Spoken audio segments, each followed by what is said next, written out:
Well, a special treat for you guys. Thanks for tuning into the Adam Carolla Show. You can watch the full show on YouTube. Just search Adam Carolla Show and hit subscribe so you never miss an episode. You can also get the podcast wherever you like to listen. And for extra content, ad-free episodes, and more, you can head over to our Substack and sign up today. Yeah, get it on. Got to get it on. No choice. Pick it on, man. Get it on, Brian Austin. That was the greatest announcer intro voice ever. The best. Oh, He's my awesome. God. He's the best. You sound like you're fucking hosting a monster truck rally this weekend. Come on out. We're going to be blowing the roof off. First like 50,000 fans get a free can of Copenhagen. You do that, don't you? Motherfucker. Well, Nobody knew. You grew up out here, right? I did. I grew up. Right. So did you. Right. We've talked about this before. Yeah. Like my sister and you guys went to school together.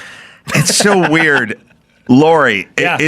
I don't know. Is this still a thing? I mean, you guys can tell me, and Andrew, you're younger, so you can tell me.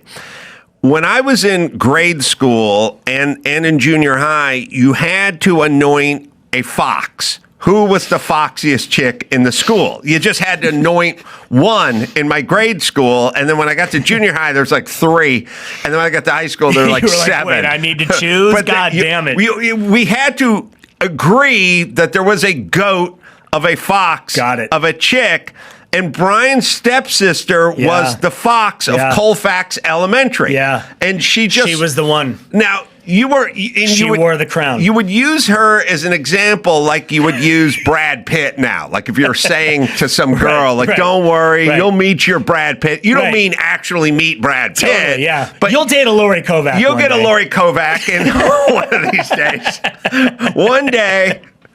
They're laughing now, but one day you'll get your Lori Kovac. Yeah, you'll have your Lori Kovac. Not the actual Lori Kovac. She's the fox. You'll have a version, yeah. You'll have someone that she is anointed, that she has like cleared. She was the fox of Colfax Elementary when I was there. As a matter of fact, I didn't bother talking to her. That's so because crazy. It was like, why are you even going up to the queen? You got to go for someone who may be in her cabinet, so to speak. You guys knew each other though, right? Because she was when I was younger doing Love Lines, when you were doing that with Drew. She used to say to me like, oh, I've known Adam for years and we went to school together. So I don't know if it was one of those like, yeah, we hung out things, or one of those like, hey, he's done really well now, so now I'm going to drop his name because we absolutely went to school together. You know what? I think there is a thing where, and I don't fault the people, my sister was explaining to me that my mom was friends with Carol Burnett. But she wasn't really friends with Carol Burnett, but they went to Hollywood High together. Sure. And so what people do by association is they try to connect some tissue. And by the way, they do the opposite when it comes to Epstein. It's like, wow, I've flown on his plane 250 times, but we never spoke. Right, yeah, but he just had the only working plane that day that was on the tarmac. I had a cabana with my name on it on the island, but I rarely was there. I had a plaque over a bench, but whatever. Everybody had plaques over benches. Right. So there's an attempt. There's a weird, you spend your whole life either trying to ingratiate yourself or distance yourself, depending on what the person did. And then later on, you can do both. You can be like a Cesar Chavez, the guy who just got brought. When I was a kid, he was a hero. We're boycotting grapes. He was for the Farm Workers Union. Then he gets his hand caught in the cookie jar, in like the Me Too cookie jar. So now a guy you had to ingratiate yourself to, you now distance yourself to. Sometimes it's the same person in the same lifetime. But Lori, I mean, that's a tricky road to navigate too. Like that's a tough one. I know who Lori was because she was the fox of the school. Everybody knew who Lori was. And she may have known who I was, but it wasn't really like we were running in the same circles. And then I think we went on to junior high and high school. It was understood. That was at Walter Reed? Yeah, I went to Walter Reed. And then together. NH, yeah? Yep, North Hollywood High. I graduated from NH. I graduated from Amelia Earhart, the fuck-up school at the corner. You laugh because you know exactly the little chain link corner that I'm talking about. They literally went and, lest anyone think any of this warehousing is new or any of this bullshit is new, because my sister went to Amelia Earhart, so I understood. Yeah, okay. What they used to do is they'd go, look, there's a whole bunch of kids who aren't going to be able to cut it Right, they're in high never gonna school. make it. And you're like, what's the problem? We It's just like, need to get them through. you got to show up at 8. It's like, all right, already there's an issue. Number 2, no smoking in class. All right, they're out. But we need a place for them to go because they can't just stay home. How about if we fence off a corner of North Hollywood High? We'll give it a euphemistic title. Name it after Amelia Earhart. Right, who had a statue at the library, by the way, at the opposite course. So they At like North somehow Hollywood tied Park. it all together. That's right. She's a North Hollywood gal. Yeah. They got a bronze statue of her at Burbank Airport. I go, And out front of the North Hollywood Library right there. Yes. Yeah. We will fence off a piece of North Hollywood High. We'll call it Amelia Earhart. So we won't call it Hesher Zone or dumb shit or fuck upville. We'll just call it. We're not going to call it what it is. We'll call it Amelia Earhart, and no one will really know what it is except for people that are here. And then they'll go over there, and they can sit outside and smoke. It was a great fucking school, for man. 4 hours a day. Dude, you and missed at some out point, if you didn't we'll go. cut them loose. You missed out. I used to like to look at them like I was at the zoo. You know what I mean? Like, hey, look at that's exactly what it was. We were in the weird little fucking fishbowl that had like, chain link fencing around it. I remember we didn't have specific times to be there in the morning. You would stamp in. Yeah. So, or you would clock in. So it was like you could come at 7:30, 8:30, 9:30, and then you could sit in one classroom the whole day and do whatever you fucking wanted from any classes. So I finished typing in like 2 days because I literally just sat on the computer and just typed for 2 days, and it was like done. And I graduated 6 months before the rest of the school. Graduated. Yeah, they wrote on a napkin like you did good enough. You were paroled before the other felons didn't graduate. Hold on, I had a 4.3. I think I did really well for their standards. If you need to smoke and call your teachers by their first name, Amelia Earhart is the school for Paul, you. do I really need to sit in here and keep doing this math? Paul, could I bum a cigarette off you, bro? You know that it is a substandard school when the classes are literally, if to graduate, they're still called math. Right. And like there's no algebra, calculus, there's none of that. It's like math. Well, I finished math. Now you're speaking my language. All right, so let's see if we can break it down. Okay. North Hollywood High had 4 stratas, right? They had, at the bottom was Amelia Earhart. That's the juvenile delinquents. That's where my sister went. It's the cool people. That's where the cool people would hang out. Yeah, okay. Just above that is the trailers. Oh, yeah. They pulled trailers into the parking lot. I had dumb buddies who went to the trailer. Yeah. Their trailer, it was basically Amelia Earhart on wheels. On wheels. They go, so they could move it around. It was a mobile Amelia Earhart. What the fuck is your schedule? I go to Jack in the Box. I clock in at 8, and then I go to Jack in the Box, and then I come back and eat a breakfast Jack in front of everybody, and then we leave at noon. You know they added a Pizza Hut at that Jack. Yeah. I'm like, you're not even in school. No. All right. No. So it was Amelia Earhart. Then there was the trailers. Then in the third level, there was me, which was, I took high school math. I did not take algebra. I was a ceramics. You were great in it, I was a ceramics major because they said you need to declare a major. A ceramics major. You got to look at it this way. You got to think process of elimination. Like they go, you need to declare a major. And I go, all right. Well, like what? They go, like biology? Yeah, but not you. You failed biology. Right, that's right. Okay, like history. English? No. You can't spell it right. How about ceramics? Okay. Do ceramics. I didn't even know that they had ceramics there. That's how short an amount of time I spent in North Hollywood. I was there, so I was at Hamilton High School before then, and then I started failing because I was on so many sets and working so much. So then we were like, okay, well then we'll go to like a local, a normal high school that's right down the street. And my parents' house, we were in Valley Village. We were right there. Yeah.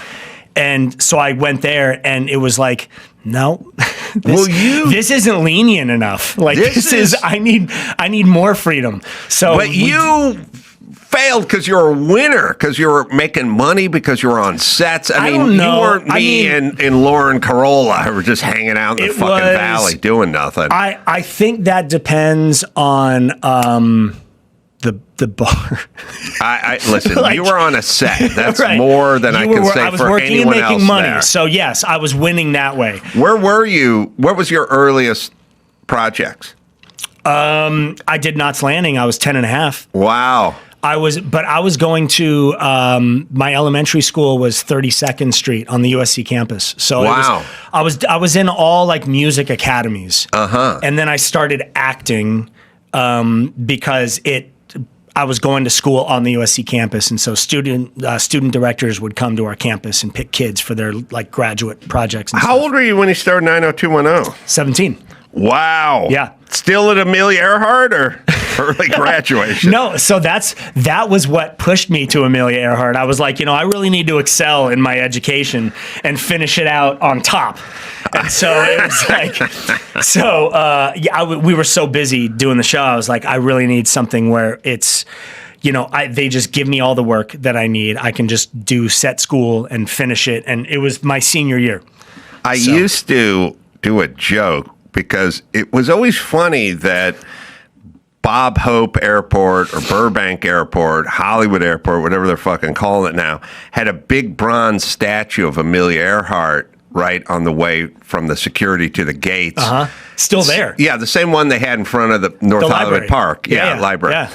And I would always laugh because, first off, for anyone who's nervous about flying, she's not the poster child. And she was leaning against her propeller, which is a part of her plane that broke off upon impact. She literally has been missing since she... Nobody fucking raised their hand and went, let's put Jimmy Doolittle in here. Totally. Nope.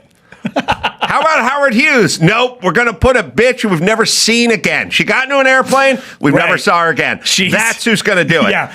She's going to be the face of air travel. But then I realized no one under 40 has any idea what that statue is. Oh, no. No. So, there's so many people I realize return to Burbank and they're telling someone to meet them. And like, meet me by that statue of the dude leaning on the paddle. The dude. The short hair guy. The dude with the paddle. Yeah. Give me that one. Meet you there. I love that they literally, like, people pass that and they go, yeah, what is that thing that he's fucking leaning on? Like, they don't even know what a propeller is for a plane anymore. I literally, who'd I say? Oh, Natasha Leggero. Natasha Leggero, the comedian. Sweet, dear girl. I was doing a TV show. She was doing a TV show. And we're just talking, like, in between takes. And she said, literally, she goes, I did this thing like I'm a celebrity, get me out of here. And I had to take this little itty bitty miniature plane out in the desert and take it all the way to whatever in Africa or something. And I said, oh, it was a little plane. She goes, yeah. I go, was it like a prop plane or a jet plane? And she goes, what's the difference? And I go, what's a prop plane? Wait, what do you mean? No. Prop plane, like with a propeller. She goes, yeah, I don't know. I go, no, but one's a jet and the other's a prop. Right. She goes, what's the difference? You can look out the window and see the difference. I know. She goes, I don't know. Nobody knows. Nobody. I go, what do you mean nobody? But by the way, if anyone wants to know life, this is life. This is life. I go, wait a minute. You're 50 years old. That's insane. You don't know what a propeller and a jet? Crazy. She goes, no, I don't know. Crazy. Right then, segment producer chick comes walking up to us. And I go, hey, Rebecca, this is insane, right? She doesn't know what a prop and a jet is. She goes, huh? I go, she doesn't know what the difference between a prop plane and a jet plane. She goes, what's the difference? I go, wait a minute, you don't know either? And then they both look at you and they go, now you're the fucking weirdo. This is aging, man. This is like, right. I remember when I was younger, my parents would have these conversations about how everything has changed and I remember sitting there thinking, like, God, you're fucking old. Like, this is... And now here we are. Here we are. Old man talking Carolla. about stains and woodwork and DIY. Well, the last time I spoke to you, you were getting into it. You're building the coop. Well, I was, because it was COVID. What other choice did you have? You're building something at your house because you're fucking stuck in your house. Like, there was no way out of it. I've encouraged people to do this for a long time, but I don't know anyone who decided to sort of get busy with their hands and projects and DIY shit who ever regretted it. They're always Never. super happy they got into it. Gardening, any of it. Like people, people do not understand how special life can be when you get into that. And I didn't understand as a kid. Yeah. I was like, oh, that's the lamest thing I've ever. Yet, whenever I had people doing like any work at my house, I was the asshole that was up at like 6:30 in the morning with a cup of coffee, just standing and watching them build stuff. And I know now they were thinking like, this fucking dude just like, he's just like he's staring a hole through me as I'm working. And I'm so so nervous doing it. But the appreciation now that I have for those moments, and I just built a pergola in my backyard. Nice. Because we had bought one last summer when it was really hot, and it was only the shitty ones were left. Like literally everyone went on Amazon and bought all the best pergolas.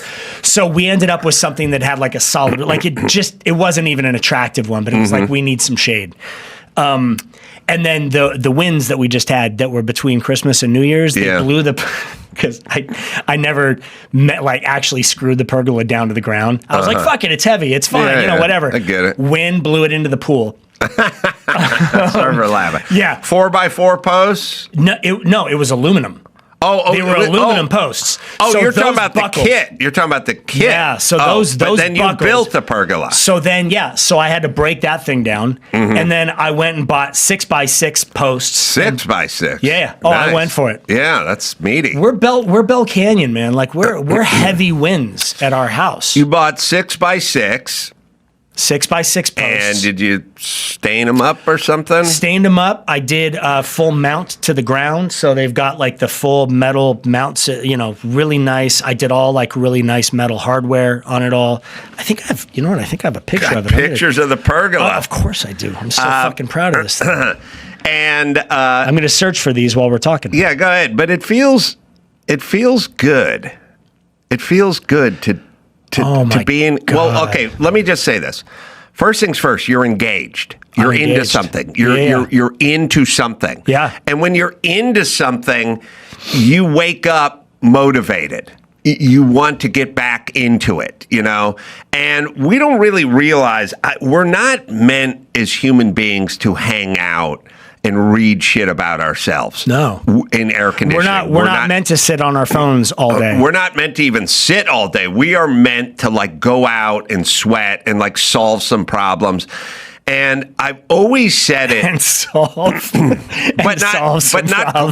Not global problems. Yeah, totally. Local right. problems. Go work your own backyard shit out. Oh, wow. Look at that. Solar lights. Beautiful. Yeah, it's a beautifully stained 6x6, meaty 6x6 beams at the top. So I'm now extending that. So it's 12x12. So I'm actually next to it, putting another 12 feet in one direction. So it's going to be 24 feet by 12 feet. Oh, you got the decorative hardware and anchors on there. Oh yeah, dude, I didn't fuck around. Shit's through bolted. Oh yeah, nice. Oh, so you went and ordered up nice hardware and stuff. No, I went to Home Depot and bought or to Lowe's and bought a bunch of stuff also.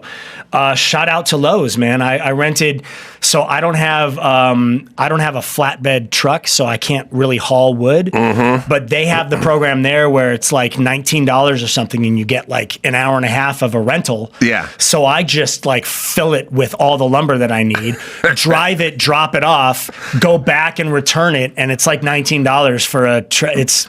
Yeah, no, that's great. Peace to Lowe's, man. Yeah, they have hooked me.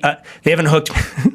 Peace to Lowe's. I pay for all this shit. Yeah, I don't know why I'm giving them a shout out, but it's a great service. I do myself. If Home Depot had a rewards program, they would be giving me a condo in Maui. Next weekend. Right. And they'd still be on top. They'd still be to the good side with my condo in Maui. They would still be happy with my business. So good. That's really cool that you're getting into it. It's and I love it. I'm doing that. I'm building a fish pond. So I'm digging out space and doing a whole pond. And I'm doing all these things that I've never done before, but I've watched them being done places. and I'm not an idiot. Like I can sit and kind of figure it out and go, oh shit, I need to run plumbing to here I need a pump and a filter here and just some sort of like a waterfall or something that aerates the water. But it's so much fun. Yeah, there's something, and in terms of home ownership. Like I once told somebody who bought a new home, first home, I said, once a month, go out in the backyard, take a piss. And they was like, why? That's because that's fucking home ownership. You are not in an apartment. Plus it keeps certain wildlife away, which is, there are positives all around. Experience the freedom of ownership by taking a piss in your own backyard.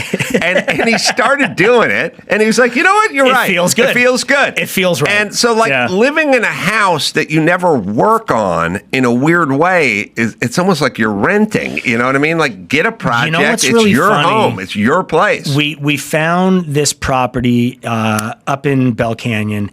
It's a fantastic lot. The house was kind of older, but it was... I walked in and right away I was like, you don't ever see property like this in the hills in Los Angeles. And the house has been this really fun project of like, I'm doing a lot of these things myself. I gutted the laundry room and put all new cabinets in and like I'm doing the pergola and the pond, and I'm working on our garage, and I've closed off one area, and I'm building like sort of a butler's kitchen in there with a gym through, and I'm doing all these little things, and compared to buying a house that is already flipped by someone and done, and then you move in and you're like, not my style. Right. So I way over fucking spent for this house. Plus I'm tearing all the shit out anyway, which is most of the time they don't spend money on good quality stuff anyway that's built. You pull out the cabinets, you go, these cabinets were like taped together. Like this is, they just literally wanted to make them look shitty good. Work out there. And you don't really know it until you start exploring a little bit, open some walls and take down some cabinets. It's unbelievable when you get in, you go, God, these walls are so like nothing is square. Yeah. There's a lot of bad work out there. Bad work. I've torn apart a million houses, and it's always, it's always funny. People go, they don't build them like they used to. It's like, I've torn apart houses from the 20s. They were hackneyed, put together, fucking mess. My parents, they still live in the same house in Valley Village, and they had, their house was built by the Disney Corporation at one point. It was supposed to be a home for someone there, and it was built in like 3 days. And there are pictures of it. When it was built, it had a well out front and literally nothing around it. It was like just bare land. Yeah. And now it's Valley Village. It's this crazy area. And they had like some plumbing issue come up in their master shower, which I say master lightly. Like it's like it was the one bathroom down down the hall where it was like, oh, it's the biggest of them all. So we'll call it the master. And so they had to tear the tile out of the main wall, and 2x4, like plumbing was just sort of run everywhere, and it was like just pieces of stuff that they could grab to piece it together, and it was insane. It was built by Irish alcoholics. Like people drank at work back then. It wasn't really frowned upon.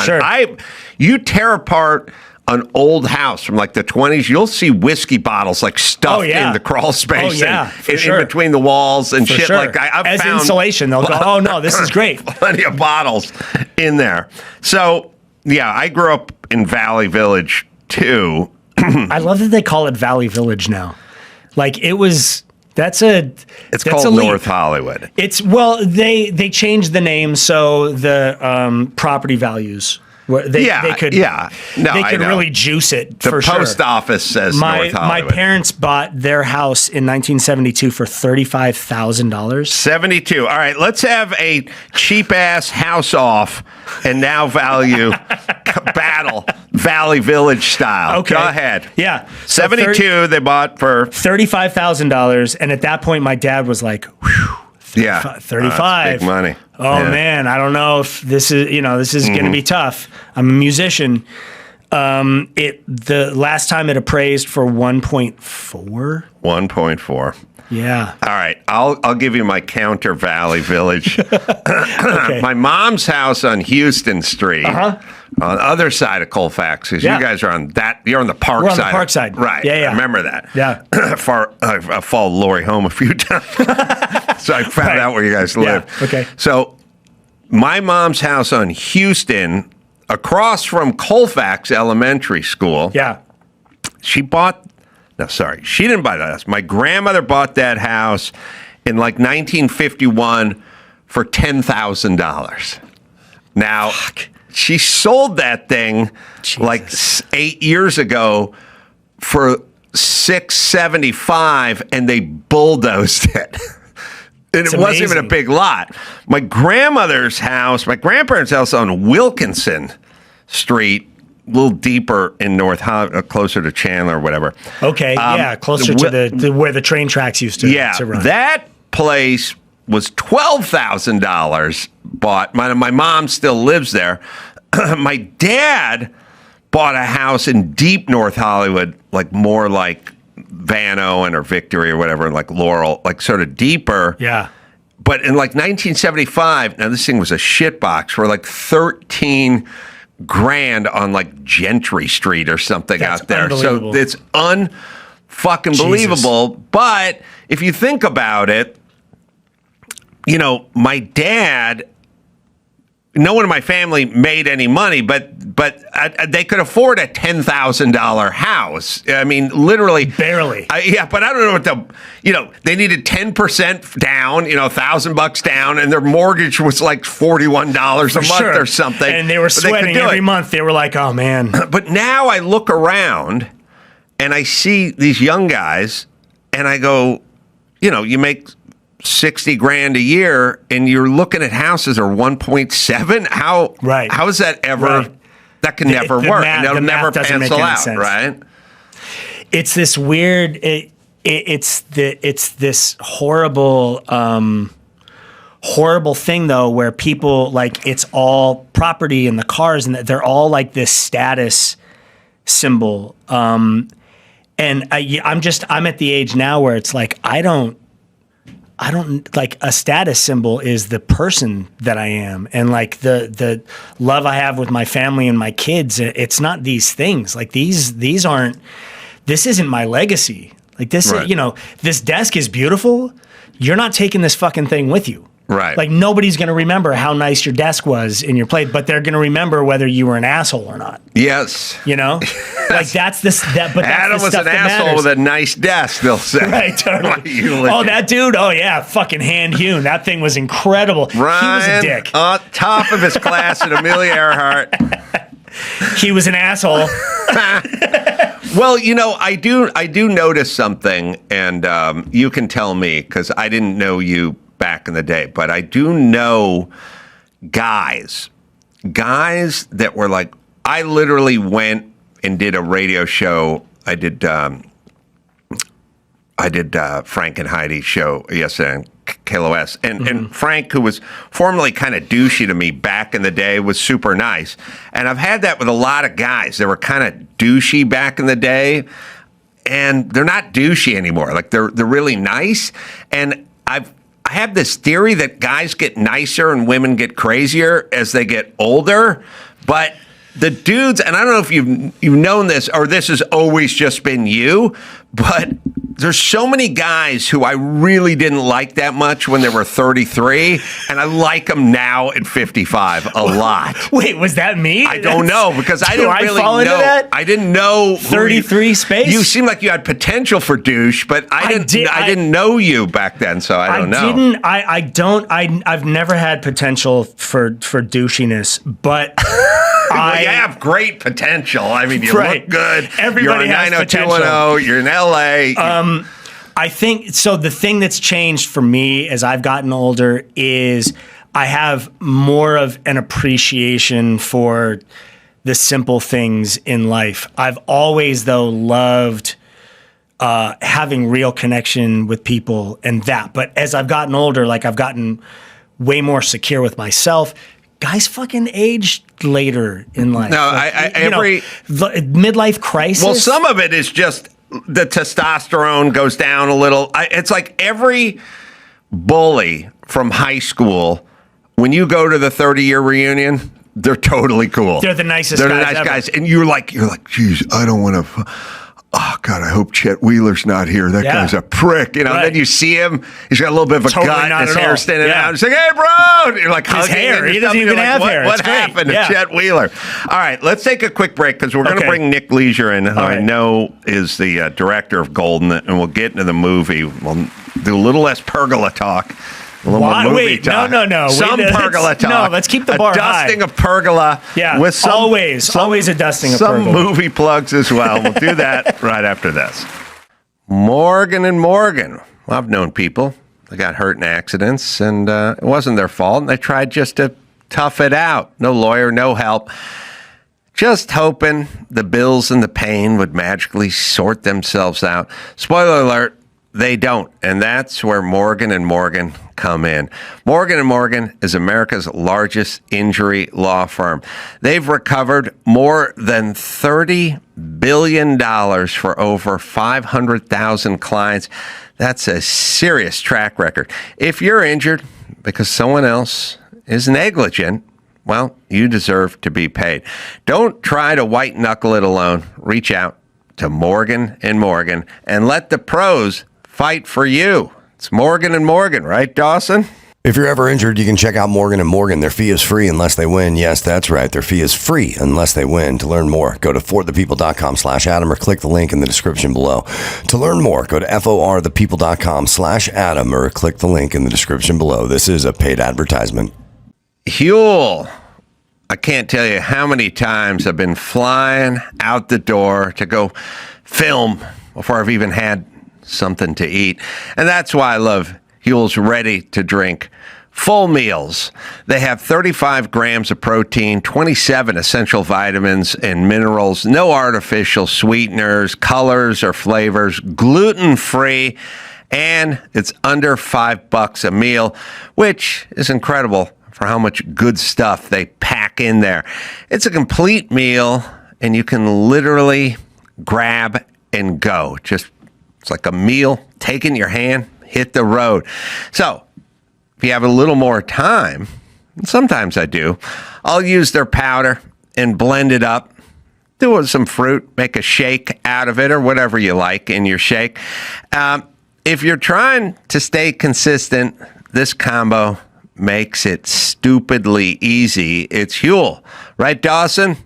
Limited time offer. Get Huel today with our exclusive offer of 15% off online with our code Adam15 at Huel.com/Adam15. New customers only. Thank you to Huel for partnering and supporting our show.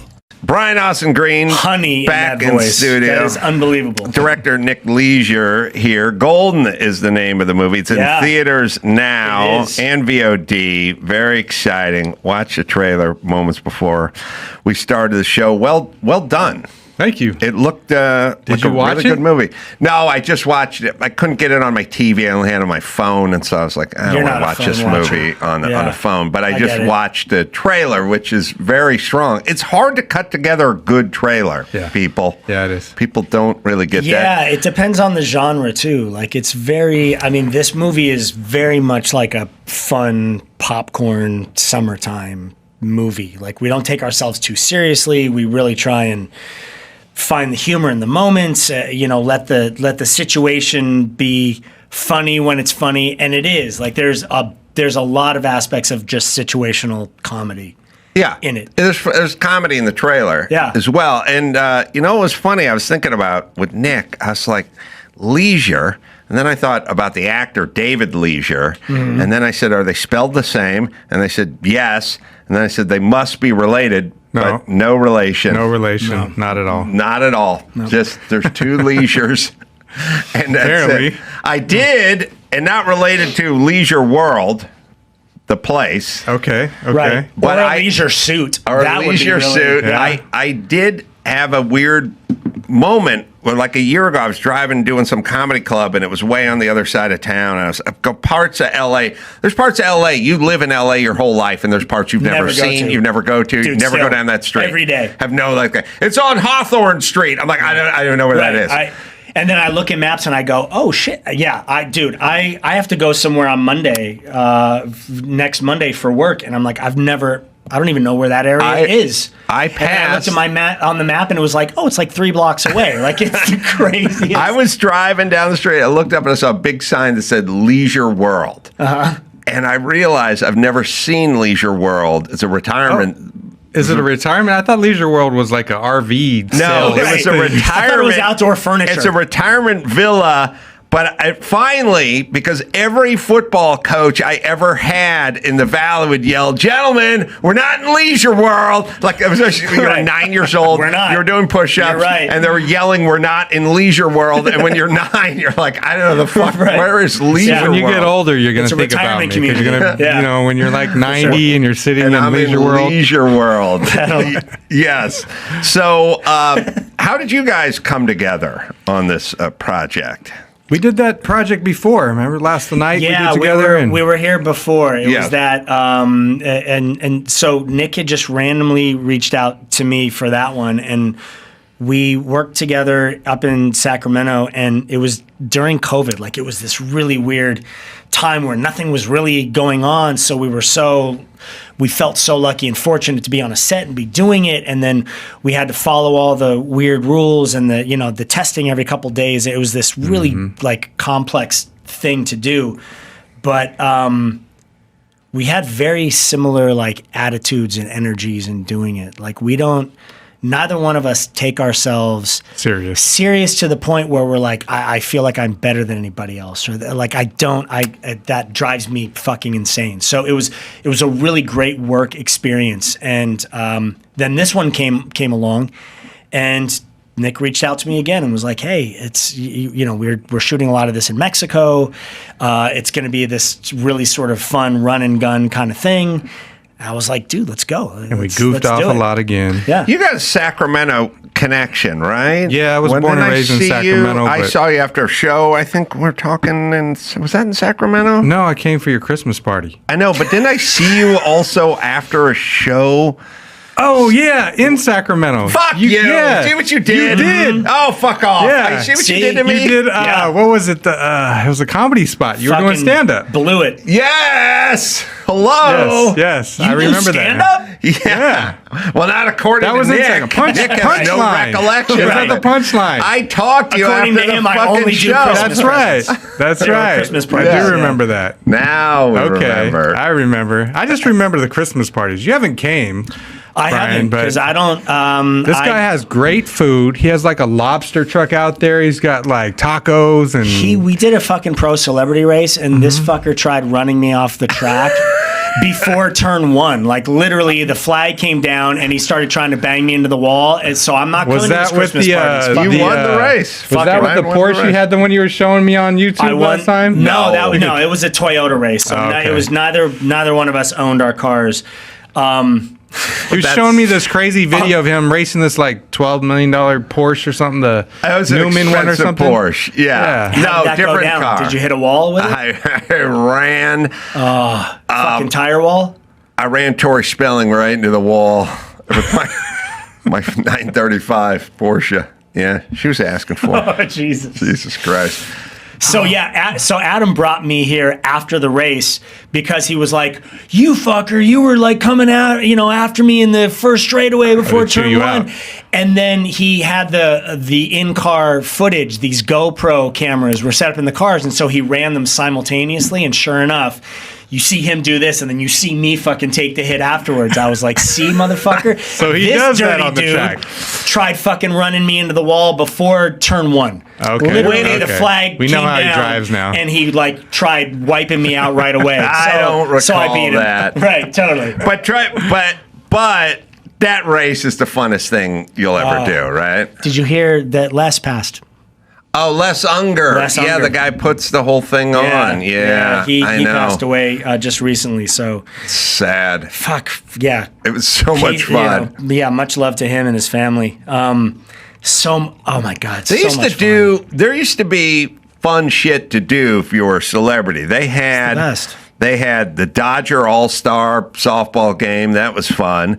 They had the Toyota Celebrity Grand Prix. That was fun. And there was even some jet ski race or something they had in some sort of man-made lake somewhere that I did I one used time. to go and do all these really fun. It was the fun, Toyota right? one was great because, and I used to tell people like they're putting me in a car. I don't have to pay for any of this shit. It's a custom fucking race suit, custom helmet.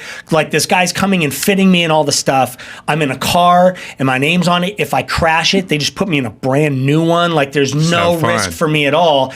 And I'm racing in Long Beach on the streets of Long Beach track. Like it's Long Beach Grand Prix runs there. And I'm there like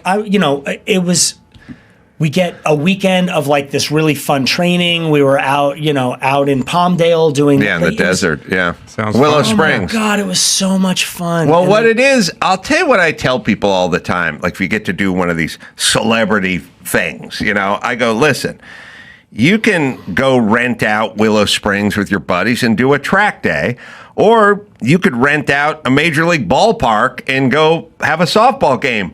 But you can't get 50,000 people to watch you do it. Yeah. That's the crazy part. Yeah. It's like you can go to the track day all you want, but there's nobody in the stands. Well, plus you're This is also a paying for it. All of a jumbotron. sudden, it's like, man, we're there race weekend, and they're going, okay, qualifying. You have like a window of 15 minutes, so we've got to sneak you in as the cars go into pit and you're kind of sneaking through the back doors of the track, and you're on the streets, and it's this really unbelievable, like unforgettable experience.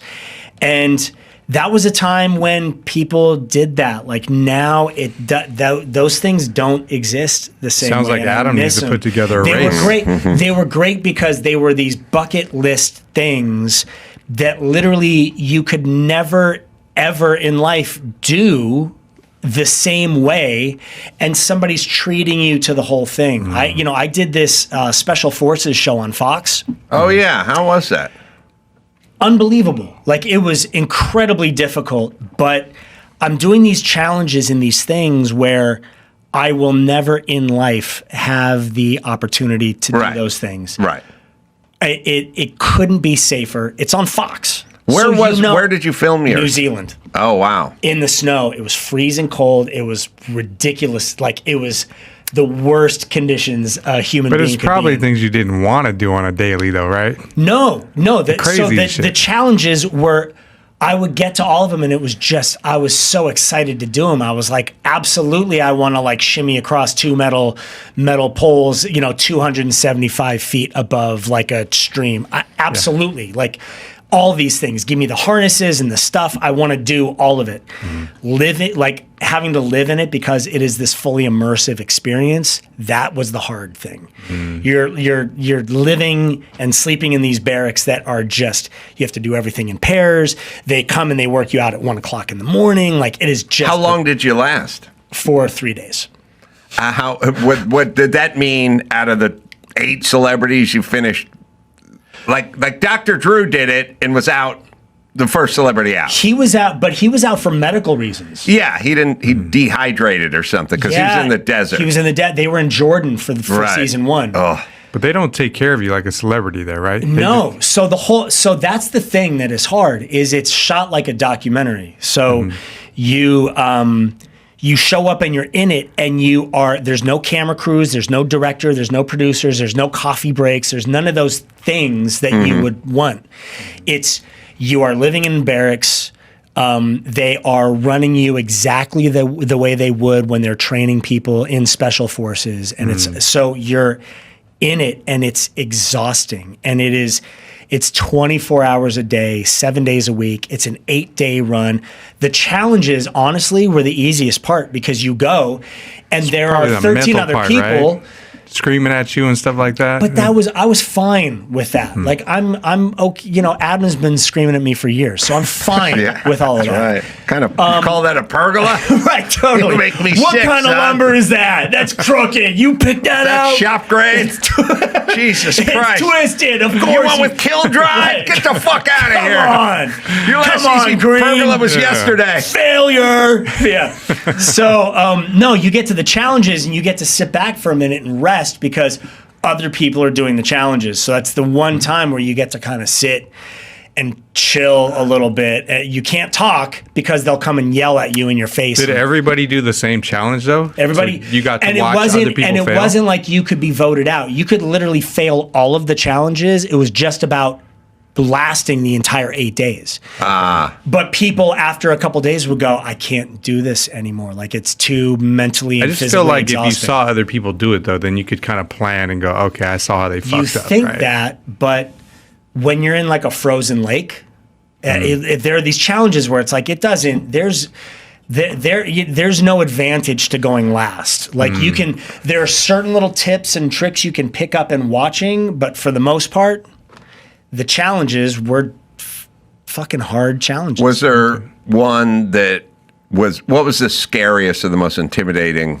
or daunting? None of them were for you? scary. Honestly, the hardest one for me was they used a chainsaw and cut a hole in a frozen lake, and we had to go in. Mm-hmm. And then while you're like trying to get control of how cold you are, the night before at like 1:30 in the morning, they came in with a list of things to remember of like this. So you had to, they would ask you, what does the R stand for in relative? Like it was these challenges and you're like, oh my God, I can't remember. I'm like barely breathing right now. It's so cold in this water. Yeah. That was the hardest thing for me. That's interesting. And Plus being in my 50s, like my memory sucks anyway.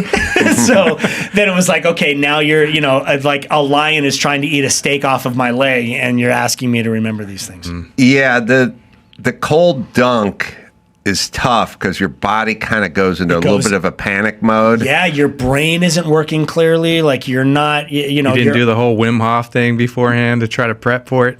The breathing. The Oh breathing? no, you couldn't. No, because you're already in the cold. You have your change of clothes in a backpack, which then you've got to go in the water in your clothes. Then you have to go into this warming tent that they've set up and change your clothes, and it's not warm. There's like a coffee can with fire Right. in it, so it's like Starting It's out. not freezing. It's not freezing, right? You're not going to like die of hypothermia as you're changing. And then you have to put your wet clothes in a wet pack, in a whole thing back in your bag. Like it was no joke the whole way through.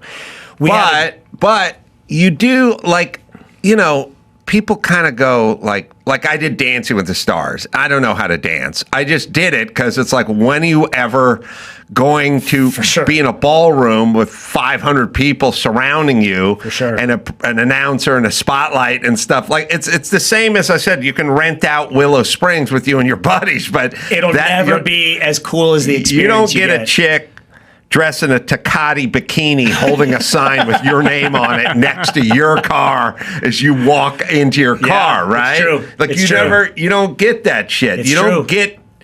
You can probably pay for it. Play like you can't, like I played an all-star softball game in Chicago at like Wrigley Field. There's 40,000 people. It's a full stadium. You get to play softball in front of 40,000 people, which is good and has a negative side too. For sure. If you fucking muff something too, Yeah, well, like racing and hitting a tire wall in front of like a full, the streets course, like. How many hundreds of thousands They'll of people? replay it on the Jumbotron if anyone missed it. Well, apparently he's the one pushing everybody into the wall. Dude, the pressure of Dancing with the Stars, man, doing a live show every Monday and going, I get one shot. Like I've spent the week dancing. You probably have an horribly. edge though, right? Because of Sharna. No? No. She didn't work with you at all? Even more pressure, because then it was like, oh, I don't want to disappoint her. And I don't want to disappoint Your fiance is a myself. dancer? She's a professional dancer on the show. I did the math on that. Oh, I didn't know she was on the show. She's Australian. She represented Australia as a professional dancer. She's an unbelievable. She had, I don't know if she was on when you did the show. She had bright red hair. Should they? I don't think I saw her when I did it, but I don't know. You tell me, ask Sharna, if there should be, I think there should be rules on Dancing with the Stars, which is like they have for college football and high school football, which is you can't start practicing in May. You have to start, and you can't do pads 6 months. Like they go. Why? Why are you trying to make that experience any harder than it already was? That's what I'm saying. I'm going to make it easier. Okay. the maximum you can practice on Dancing with the Stars for like, I don't know, first 4 rounds is 4 hours a day. Mm-hmm. And then they'll up it to 6 if you make it through the whatever. Right. Because when I was doing it, I had a full-time job in newborn twins, and there's no fucking way I was going 10 hours a day worth of practice. Christy Yamaguchi, that bitch, she flew out here from one of the Carolinas and lived here. Her only job was practice. The thing that's tough, though, with that is if they start regulating rehearsal hours and stuff that way, someone like Christy Yamaguchi, she learns routines and choreography for a fucking living. That's right. So she can go into practice, have only 4 hours for the day, and in 2 hours, know the whole fucking song, the whole routine. Point. For me, it took 5 days just to look, because 3 days in, at the point when it's like final step, I've got it, I would look at Sharon and go, all gone. It's all well, that's why I thought it would have been easier and for you. And we would have to start over again the very next day, and she'd be like, okay, step 1. And we would have to start, and that happened all the time. Yeah. So professionals, I think the change that they should make is if the concept is Dancing with the Stars, you cannot be a star that is somehow within that field, because that's an unfair advantage. Oh, you kidding me? Christy Yamaguchi was better than her professional partner was, because she's an Olympic athlete. Of course. You know? Yeah. I loved it. Somebody said to me, because I said before the show, they're like, who's going to win this thing? I said, well, Christy Yamaguchi's going to win this thing. And people would go to me, yeah, but she does that on ice. She's not used to hard. I said that's like so saying stupid. That guy can juggle on a unicycle. Let's see how he does on carpet. Totally. It's like I bet he still juggles. Make him do it in socks. I bet he won't be able to. Yeah. Yeah, I was like, are you fucking nuts? That's the fucking dumbest. That's the dumbest answer I've ever heard in my life. Now I'm going to have to watch the episode that you were on, because I didn't know you were on. How many episodes did you last? How many weeks? I made it 4 weeks. It's a good run. Before the songs went from 35 seconds to like a minute and 15 seconds. I can't remember. All I know is I got Dance of the Night and then got kicked off the next night. But it's because as you should have, because I brought the unicycle out. Right. And once I brought the unicycle out, it's because you wore a matching outfit with your dance partner, and it was really awkward. They were like, "How the fuck are we going to rate this? We're ABC." Adam, what are you wearing? All right, let's look at that pergola. Do you have that pergola up there? I want to critique Brian's pergola. Wow! Don't fucking critique my pergola. Look at that. Pull in tight. It looks beautiful. Stamped concrete in the backyard. That was already there. But I did the wire around the bottoms with the vines, so that'll fill in. But it's got wire to kind of grow. How'd you hold the base of the pergola down to the slab? So if you look at the bottom of the post, they've got those mounts. They're these 6x6 mounts, and those you drill in and you run Titan bolt. Yeah. Exactly. You do that, and then the post goes in that, and then the post bolts through that. I like that. Yeah. Use the Titan bolt. I had to because I had a pergola blow into my pool before then. So I was like, I'm not making that mistake again. Is that 1x on the top, or is that 2x on the top? So those are 2x6s around, and then I have 2x4, because you got to think that's a 12x12. So those the ones running this way they're like 16-foot boards, and then I've got these 1x1s that run the other way. And I haven't done it there yet, but I have shade cloth, and then I'm doing corrugated plastic, so it's weatherproof underneath. And then you've got the shade also. That's beautiful. I did this gorgeous like nighttime shot. That shot on an iPhone. Fucking word to Apple. Nice cameras. Beautiful. Yeah, they did a really good job. Ah, man. Yeah. That is, I was going to make fun of it, but I can't. You sure as fuck can't. And then my playground, just past it, I did, if you zoom in on this, which you can't do because you're old school in this. We got it. We're zooming in. That's a playground. That's all fake turf and everything. That's a whole there's an in-ground trampoline that I dug myself. In-ground trampoline. Oh yeah. Oh my god. The swing set. I have a little climbing structure. I have a whole thing. So I'm not fucking What around, happens, man? I Dude, know. I'm old and my DIY skills are fucking growing at an alarming rate. Wow. And now I just need to get my monster truck voice together, and I'm fucking winning. All right. Well, the movie is called Golden. It's out. And Check it out. also Check it out in theaters, VOD. Did incredible this weekend too. Nick, Brian, thanks you guys for coming in. Always Dude, thanks good for to see having you. me, brother. Yeah, thanks for Good having to see us. you again. We'll do the news with Adam Yenzer right after this. O'Reilly Auto Parts. Yeah, they're in the business of keeping your car on the road. They offer friendly, helpful service and the knowledge you need. If I can't figure out something that's going on with my car, they're always the first call I make. They have thousands of parts in stock. They can test your battery for free. Need wiper blades, brake light, I don't know, quick fix for something on the car, they'll get you the right part. Everyone who works there is knowledgeable, and best off, they are friendly. Held the door for me last time I was at the one out in Burbank. The professional parts people at O'Reilly are your one-stop shop for DIY auto stuff, in-store or online. It's O'Reilly Auto Parts. Right, Dawson? Stop by O'Reilly Auto Parts today or visit us at O'ReillyAuto.com/Adam. That's O'ReillyAuto.com/Adam. Pluto TV has thousands of free movies and TV shows. I swear. If I'm lying, I'm dying. This is the mindset. Free. This is the mantra. Free. This is the mindset. With movies like Interstellar, Dreamgirls, and Gladiator. Are you not entertained? And TV shows like Survivor, SpongeBob SquarePants, The Fairly Odd Parents, and Ghosts. Pluto TV is always free. Huzzah! Pluto TV. Stream now, pay never. It's time to check Adam's voicemail. Adam, it's Mark in South Carolina. I loved your conversation with Jeff Foxworthy regarding the 280ZX. The first time I ever went over 100 miles an hour in a car, I was a 13-year-old, and an older kid on the football team took me in his 280ZX, and I was sitting on the hump in the back seat. Lack of back seat. Got to get it on. Good memories.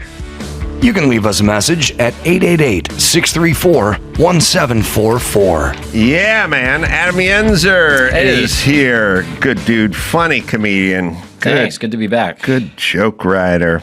Got his Dry Bar special out there. You can look for. What's the easiest way to find your special? Dry Bar, it's called Adam Yenzer, not big enough to cancel. But if you look at my name in Dry Bar, it'll come up. That's what I figured. Yeah. All right, so you got some news for us? Yeah, labor leader Cesar Chavez in trouble. Abuse allegations against Cesar Chavez prompt calls for renaming streets and schools. Lionized as a leader of the Latino labor movement, Chavez's legacy is now crippled. The allegations have sparked calls to rename streets, schools, and other facilities that bear his name. A New York Times investigation details the testimonies of two women, now in their 60s, who accused Chavez of years-long sexual abuse beginning in the 1970s when they were 12 and 13, and Chavez was in his 40s. His fellow labor rights activist Dolores Huerta, who's now 95, also came forward. 95. 95. I think she was a little younger when he... Yeah, she's probably in her 80s. Yes. Yeah, they didn't pull that mic up to you, by the way. Yeah. It's just Little better. Bit. There we go.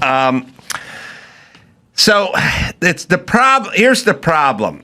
If you got a group with a large group to pull from, as far as heroes go, then you can toss heroes because there's always a backup. You know, so white guys, we have a pretty big pool, right? We can cross one off and move to the next one. So we go, you know, Joe Paterno got caught up in this. All right, well, you know what? Bring in Neil Armstrong. We'll use him. I'm a Penn State guy. I was hoping he would come up. Sorry.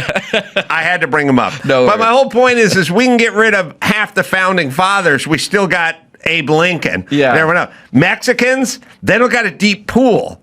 They're not a lot of heroes over there, right? Well, they ran out of them for the Modelo commercials. Right. They used them all up in the Modelo Now they're on commercials. to the fans. Right. So Cesar Chavez was one, like I'm from LA. And so you guys had Antonio Villaraigosa, who was the mayor of Los Angeles for what felt like 300 years, who's a fucking retard, who failed the bar 4 times, failed it 4 times, and then didn't take it a 5th time, by the way, because he figured out he was too fucking dumb to pass the bar. And we made that guy mayor of Los Angeles. So you guys don't have a lot of heroes. You have a retard who used to be the mayor of Los Angeles, who now works for...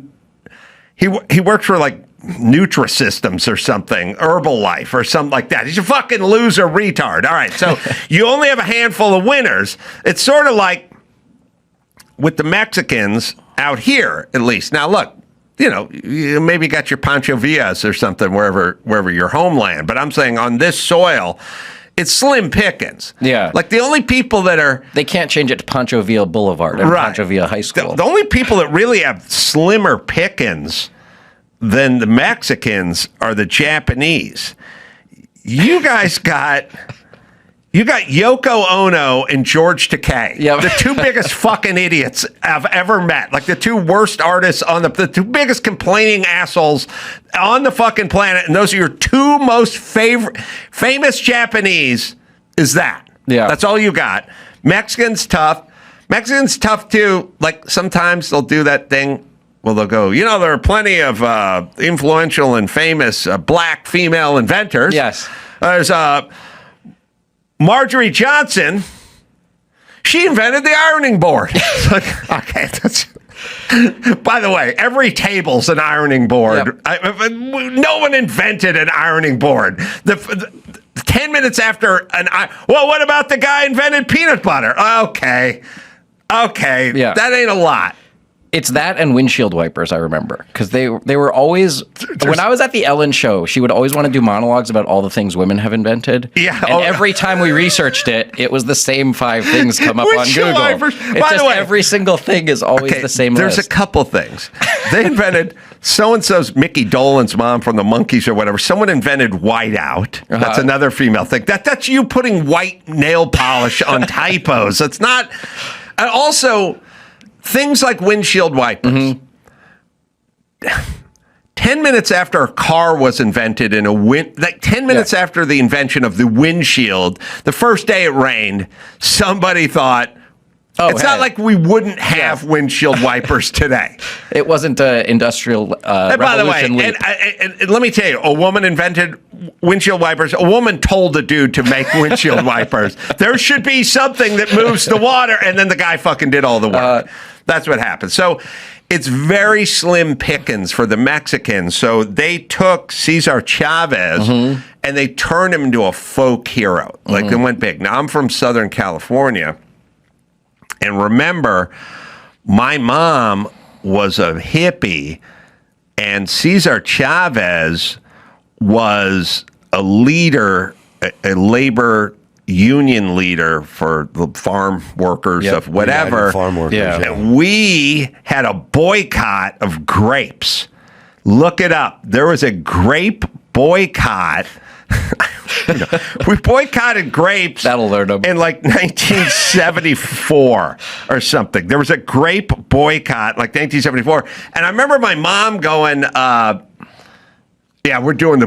we're not crossing the line. Like, we're not buying grapes. Yeah. And I'm how like, old were you at this time? I'm 8 or 10 or whatever. Like, we're doing a grape boycott. And I was like, 74, grape boycott. But I was like, all right, Mom. But we're also boycotting steak, air conditioning, pork chops, my own fucking room. Like, I feel like going to Disneyland. What other boycotts am I unaware of that we will not cross the line? We're boycotting Oreo cookies, Jell-O instant pudding, Captain Crunch. We're boycotting lunch meat. We're boycotting, evidently...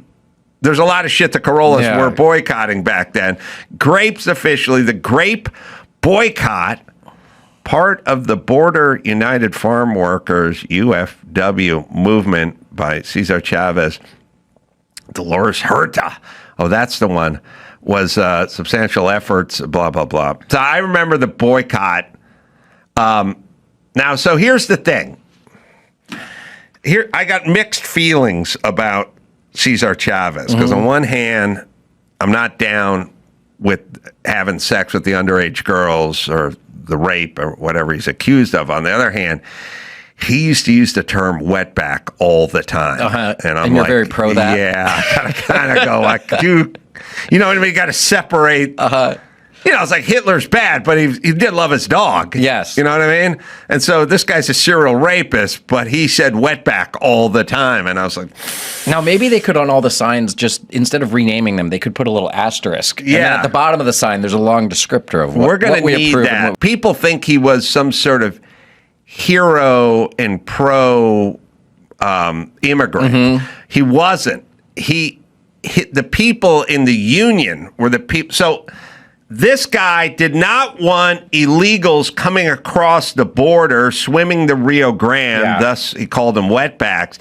He did not want that because they would undercut his union workers. He wanted the farm workers here. The farm workers here, for the sake of argument, we're getting $5 an hour to pick grapes. These guys will do for $3 an hour, so he didn't want it, which I know the guy's a hero to the left, but he's kind of making Trump's point.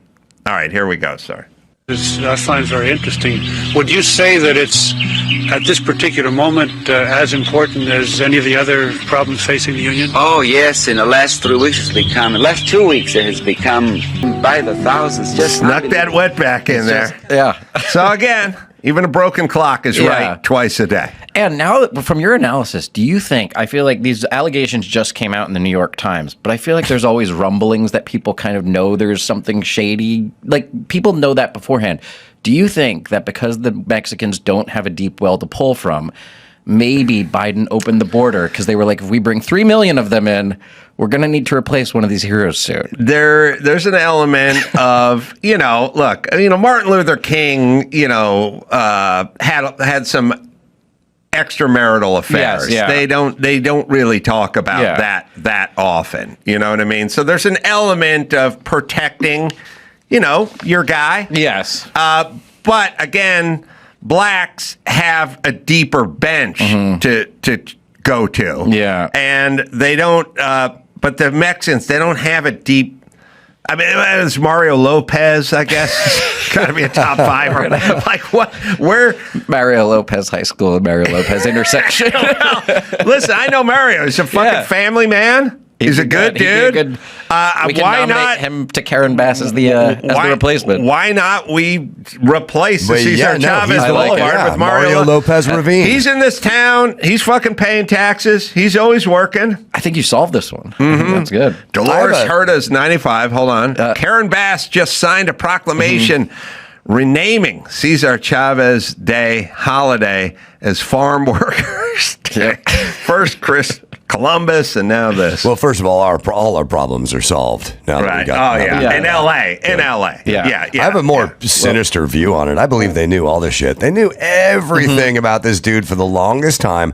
Now it's convenient to get rid of him because of his stance against illegal immigration, and they don't want that catching on. So get him out, rename everything, wipe him out of the thing, and keep allowing illegal immigration. That was kind of a Tim Walz thing, where it's like they knew about all this shit. They vetted him. They just figured they'd win, and they wouldn't have to do anything about it. He was convenient for them for the longest time. Now it's inconvenient. Yes. Now he's gone. Yeah. Well, there's a great clip of Joe Biden putting Cesar Chavez's bust up. Oh, really? In the Oval Office, which is great. But here's the thing. And I don't defend, we'll listen to it, and then I'll defend Biden. Chavez has inspired millions, including me. I was proud to place the bust of his likeness in my office. So if you walk in my office, you can't forget what he taught us. Chavez instilled in our nation the principle that our ambition must be broad enough to include the aspirations and needs of others, for their sakes and for our own. We have no finer role model than Cesar Chavez. Right. So to be fair, I'll defend Biden. Somebody put the bust in the Oval Office and then handed him a script, and he said, why do we have a whatever, Casey Kasem's head in my office. And they went, no, it's Cesar Chavez. And they went, who's that? Was that guy do the lawn? And he goes, no. Just fucking read this, would you? You got Mexicans who want to vote for you. Okay, and pretend like you mean it. Yeah. And he probably had to read the script 5 times before he stumbled over aspirations. There was a lot of big words. There was a lot of big words. That was 7 takes they put together there. Yeah. Well, yeah. Yeah, the guy's from fucking Delaware. Yeah. You think he knows? He's got his finger on the pulse of the grape picking scene in SoCal in the mid-'70s. He's got the inside track from Baccaria. He was eating grapes that whole time. Yeah, he knows Javier Baccaria. Right. Yeah, nobody knows the Latinos like Joe Biden does. He doesn't give a fuck. He doesn't know who he is, so let's be fair. Well, we got some more LA issues also. California's unfinished wildlife bridge to nowhere has now topped $100 million. In 2022, California Governor Gavin Newsom broke ground on the Wallace-Annenberg Wildlife Crossing, a project featuring an overpass for animals atop 10 lanes of the 101 freeway in Southern California. Hold on. This just in. Wallace Annenberg was a serial rapist, so we got to read Mario Lopez. Mario Lopez overpass. Mario, I'm gonna get everything named after you. I looked it up. So Wallace Annenberg, she's a philanthropist that started funding this bridge, but clearly she didn't fund enough of it to pay for it. I don't think you can get your name on it anymore if taxpayers are covering $54 million worth. But, well, it's over $100 million. It's just like a dirt bridge that goes over the 101 that any normal person would go, that can be built for the price of like a medium-sized house in Reseda. Yeah. And yet it's over $100 million, which is just shows it's all grift and graft in LA. Everything's insane. Somebody started putting up pictures of their bridges in different from other states. Yeah, it's like Colorado's $15 million bucks, you know. And like, by the way, Colorado's not free. They got their Democrats over there. They're wasting money. Yeah, but it's $15 million bucks for an overpass. We just can't. Well, by the way, we can't do anything. That's what I'm trying to like. I try to tell people this all the time. Like, elect this, get that. I go, you don't get it. These people don't do anything. They talk about stuff. And they turn it into a grift, like you said. One of their excuses for it continuing is they said something for every like $11 million they spend, it creates 10,000 jobs or something of people working on this thing. Yeah, but it's like this. It's like me going. It's like me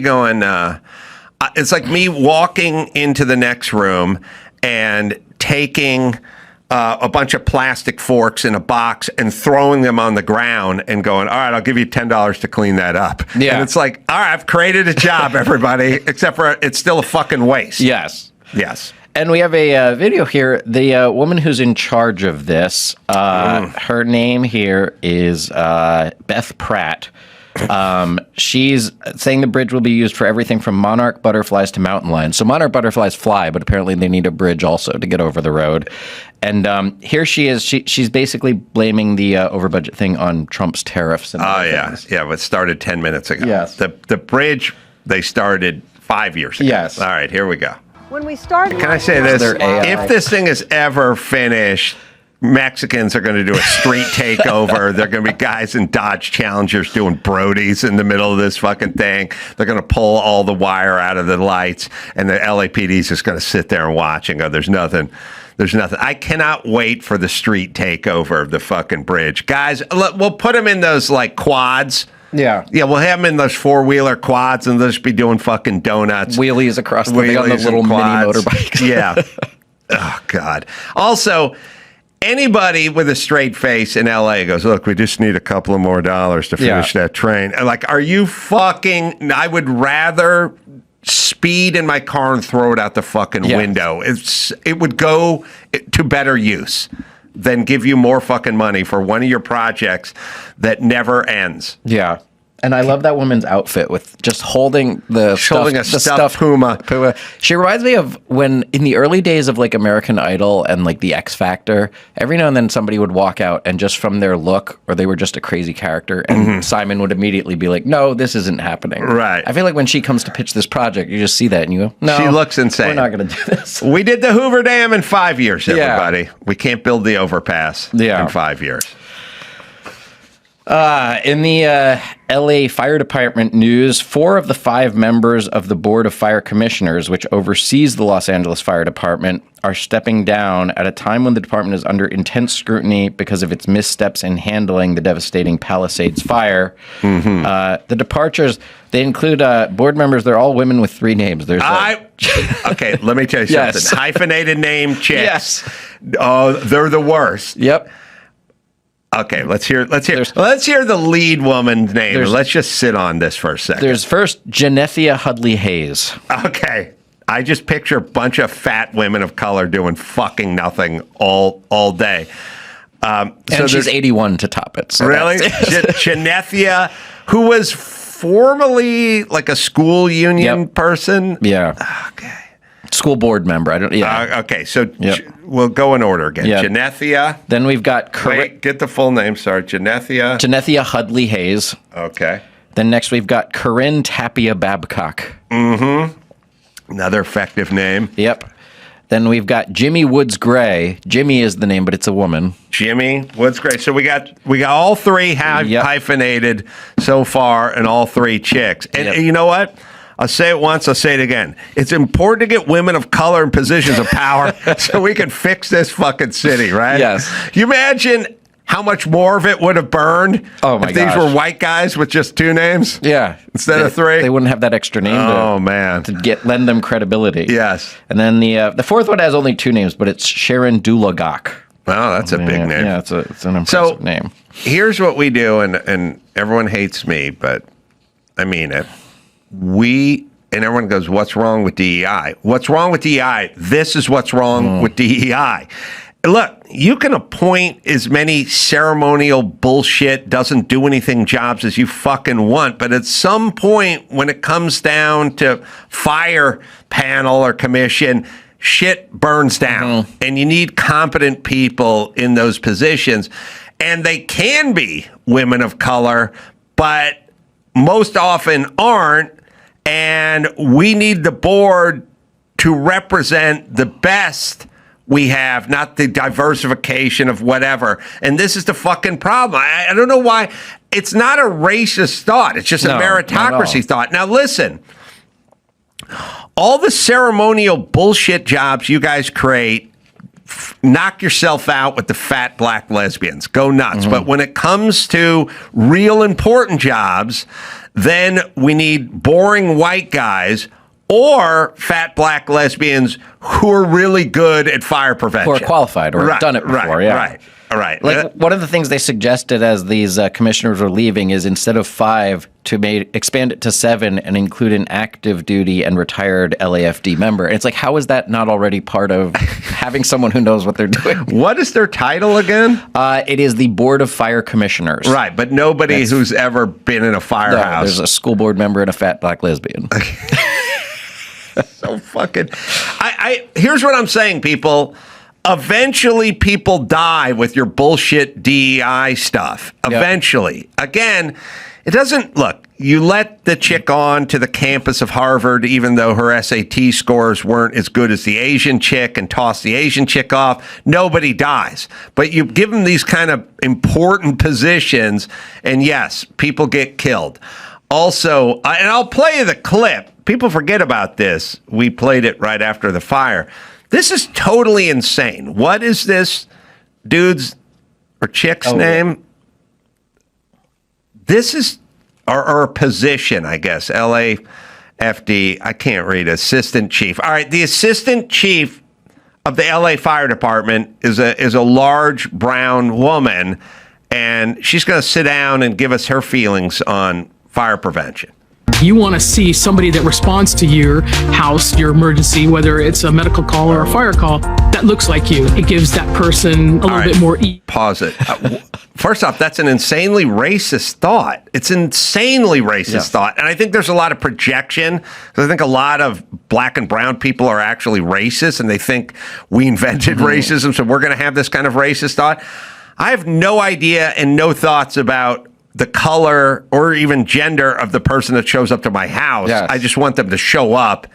By the way, I would half the time a fire department shows up, it's like the middle of the night and you're asleep and stuff. And like, they've got full gear. They have full gear it's and an it's dark emergency. They've got outside. you don't know whether they look like you or not. Yeah, so and you don't care if they're qualified. Then right. Although I would prefer a dude if I need to be carried out of the house. But anyway, and in good shape, not a bulging body under the fire suit. So not a fat broad. But anyway, she's going to explain that you want a person that looks like you. It's also the insinuation is like, well, a white fireman is going to help a white guy, but it's not going to help a black guy, and a black fireman might not help a white guy. It's like, are you fucking nuts? Get your badge, take your oath, and do your job. No one cares. All right, but here it is. Sorry.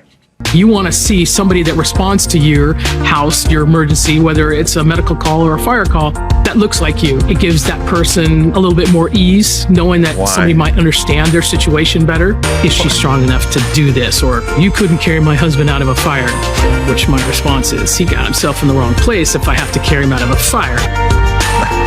Okay. Only 5% of working firemen are women. Somebody edited that and then okayed it and then put it on the internet. You fucking idiots. Yeah. Are you nuts? Your husband? Sayonara. Tough shit, bro. You shouldn't have been smoking when you were so tired. No. Now your house is on fire, and whose fault is it? Well, I guess it's yours. So I could try to carry you out of here, or I could just go back to the truck and get some marshmallows, and you can learn a fucking lesson. Like, Jesus Christ, bitch. No one's fired her, by the way? Like, you put this video out, you need to be fired. Well, they keep getting reassigned. Because the Janethia Hudley Hayes, she was initially appointed by Antonio Villagrosa. Oh, we got to change the name. Served 8 years, and then was again appointed by Mayor Karen Bass. And then... and these people get paid for this shit? Yeah.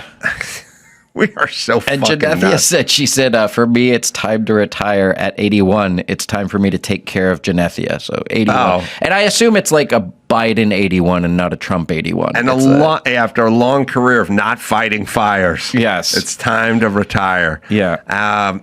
Yeah. After a long career of bilking money from taxpayers for doing fucking nothing, it's time to hang up the cleats. And when these reports came in about the Palisades fire, how they let it burn, they didn't extinguish it completely, that there's a lot of mishandling.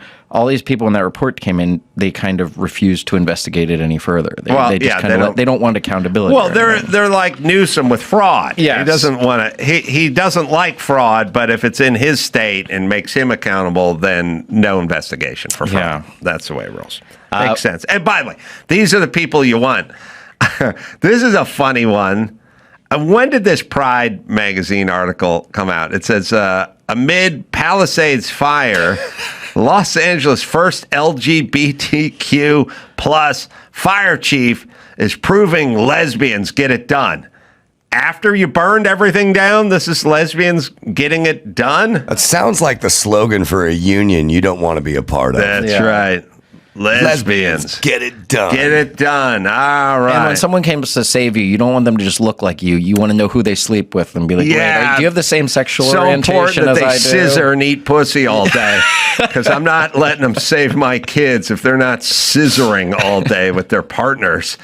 Jesus Christ. Are we fucking nuts? And by the way, could sane people start piping up and explaining this DEI bullshit is dangerous? Yes. It's dangerous.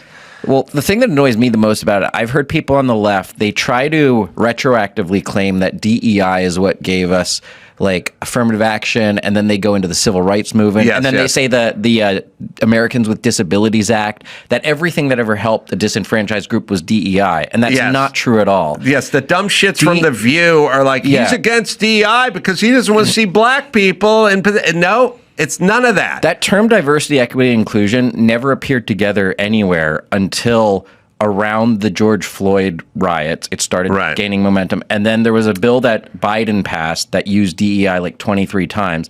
And it's just quota-based hiring based on identity politics. That's all that it is. Yes. So what we're saying is we would like a world-class orchestra, and we will hire the best violinists and cellists and French horn players and we will not pay attention to the color of their skin because we want a world-class orchestra.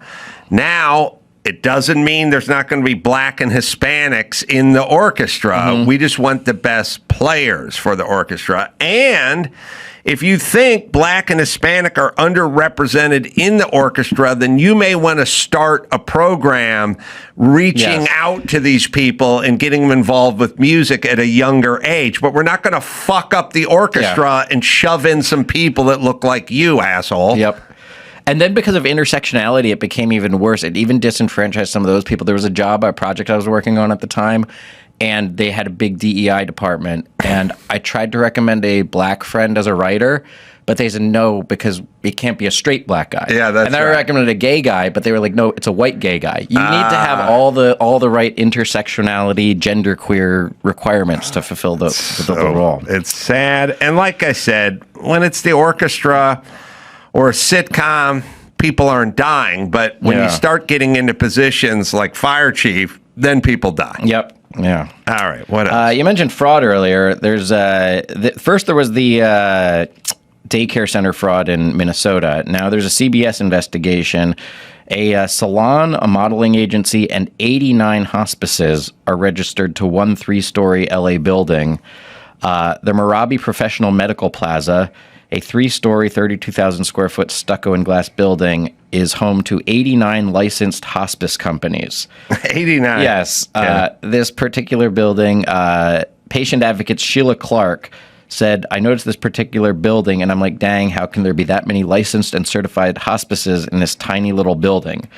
It's something called clustering, which is grouping large numbers of hospice offices together, and it's basically a way to, fraud the government out of benefits and funding for these companies that it may not be actually there. It's so insane. And listen, you can't have this kind of chasm between how much you expect the taxpayer to give you versus how you treat the money they give you. And so what I've always said about Los Angeles and California and any blue state or any sanctuary state is there are always going to be citizens that cost you money and then citizens that pay for the citizens that cost you money. Now, the government doesn't have money, but they'll take your money and they'll give some welfare or school lunches or build a prison or incarcerate or mental services or whatever. But so there's a group of people who are basically takers. And I'm not even using it as a pejorative. I'm just kind of saying you guys are at a deficit. Yeah. You know what I mean? It's like saying I have an employee, he eats a lot of food, he doesn't really get much done, and he steals supplies. It's like, okay, well, that person is a negative on your business, and then there'll be ones that come in early and stay late and do the work of 3, and that's a positive. And so what you hope for is like the one guy's doing the work of 3 can kind of spackle over the guy stealing the supplies, but it'd be nice to get rid of that guy at a certain point. And so LA has a thing, and by the way, the takers, the criminals or the people that are on welfare or the people that are, their chronic back problems that are on disability or whatever, you need to, first off, let's not make them into heroes. These are takers. Let's do the best we can with them efficiently, but let's not yell at the other people who are paying to pay more so we can take care of more takers, especially when most of them are making the shit up. Yeah. And whether it's New York or it's LA, their plan is like, we got to get more income to take care of more of this. And my answer is you're already at the top of the fucking heap in terms of taking income from citizens. You can keep going higher, but like according to my math, people living in California 15 years from now will take home 25% of their pay, and the other 75 is going to you guys. So I don't like where this is heading. We're already at about 50-50 federal and state.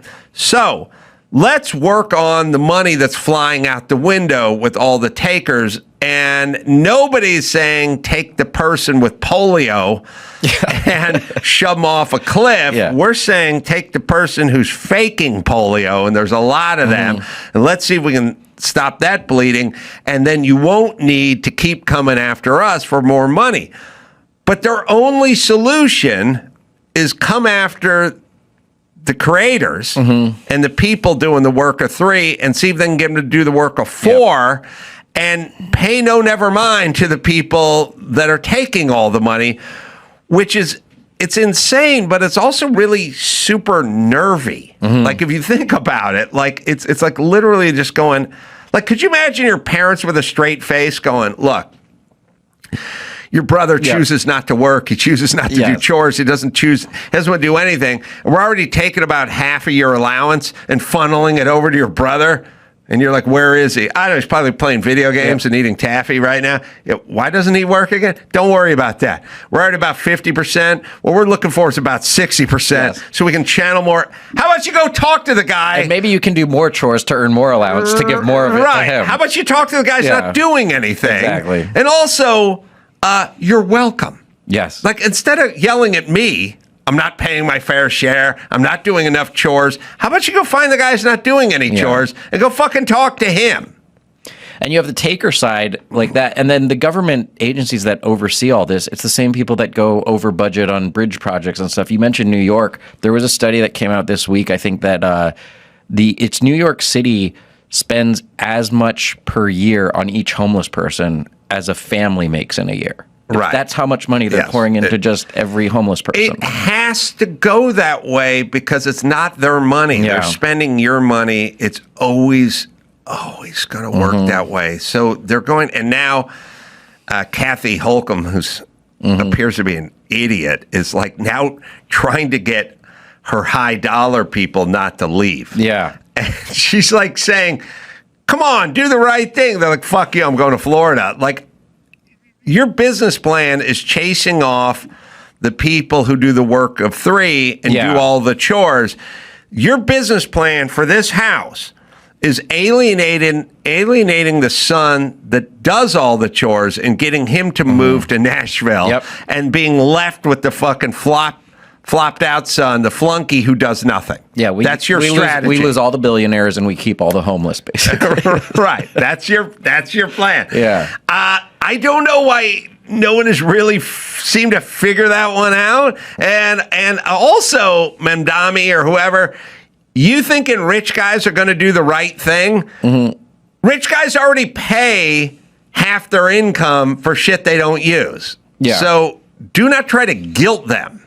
You know what I mean? It's a weird thing. It's like saying, I got a parking ticket and it was $57, and then someone goes, "Why don't you do the right thing and pay $80?" It's like I'm pissed at 57, bro. Like, I already am angry at 57. What do you mean the right thing? And I'm glad the fraud's finally being exposed, because it seems like because they're throwing other people's money at this, they haven't previously shown much interest in exposing this fraud, which is going on. Like, I think it's deeper. And sorry for cutting you off, but no, not at all. I think it's two things. It's A, it's your money, so who gives a shit? Yeah. B, it's our constituency. Let's not piss off the people that are voting for us by looking into their fraud. Yeah. That is our constituency. I mean, Somalians in Minnesota, I mean, you don't think these people in Tim Walz knew anything about this? They had the Leering Center up there. And then some of the signs of fraud that they found with this hospice center,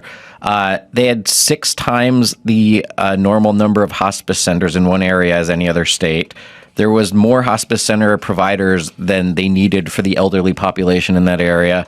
There was a guy who was on their records as receiving ongoing medication for both diabetes and malaria. Which is like, no one in California has contracted malaria in years. And there was nurses would report that about the grief of a family that lost a patient there, and there was no record that the patient ever actually died. Well, here's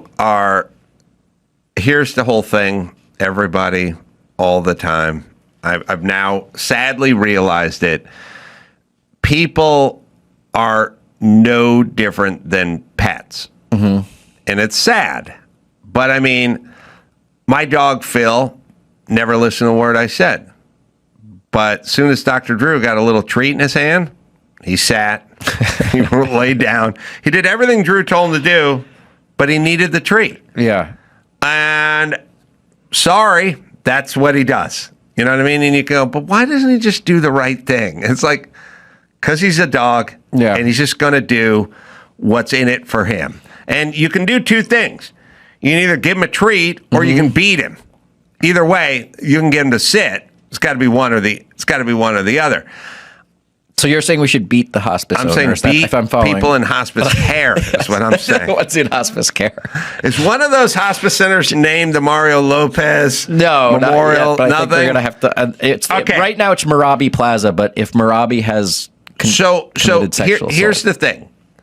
We can either dream of a world where on Halloween you leave the big plastic pumpkin on the porch and you put all the M&Ms in there and all the peanut butter cups, and you put a little sign that says limit yourself to one. Limit yourself to one. Yep. We can dream of a world where every kid who walks up just takes one and walks away, or we can take a guy with a fucking shotgun and have him stand next to the pumpkin.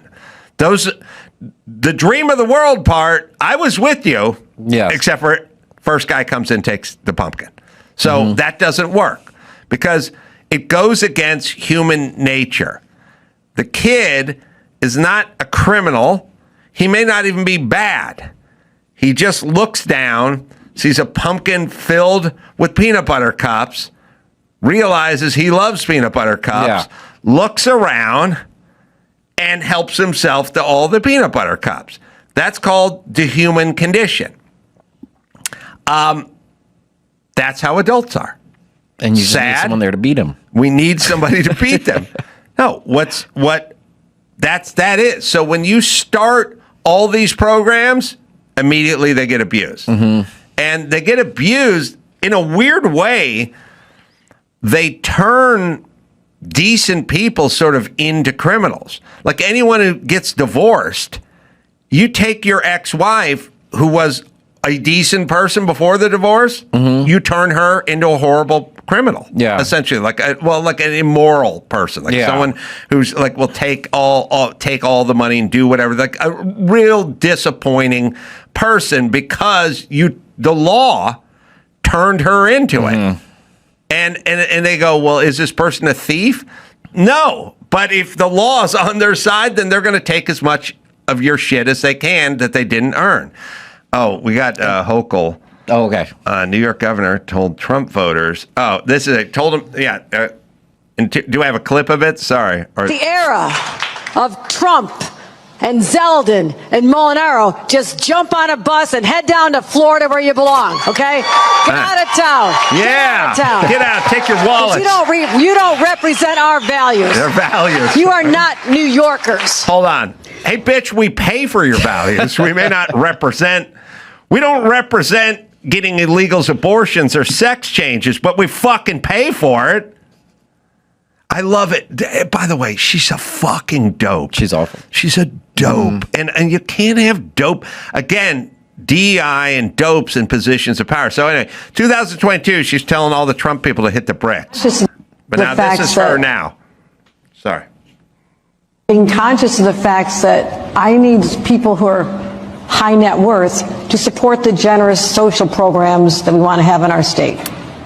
Right? Now, there are some patriotic millionaires who stepped up.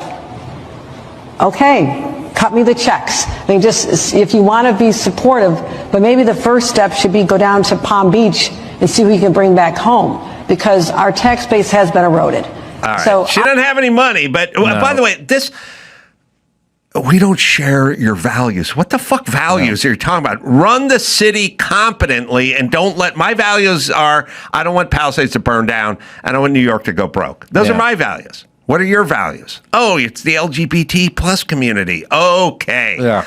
So run everyone out. It's so retarded. And by the way, chicks do it all the time. They go, Elon Musk, you're a dope. You've never done anything. Get out of here. It's like, okay, I'll take me and my 700,000 employees. It's 5 different companies and rockets and electric cars and AI. Yes.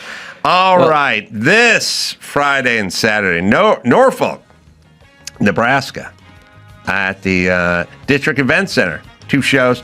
Early show on Friday is pretty much sold out, but there'll be shows Friday and Saturday, late shows and that kind of stuff.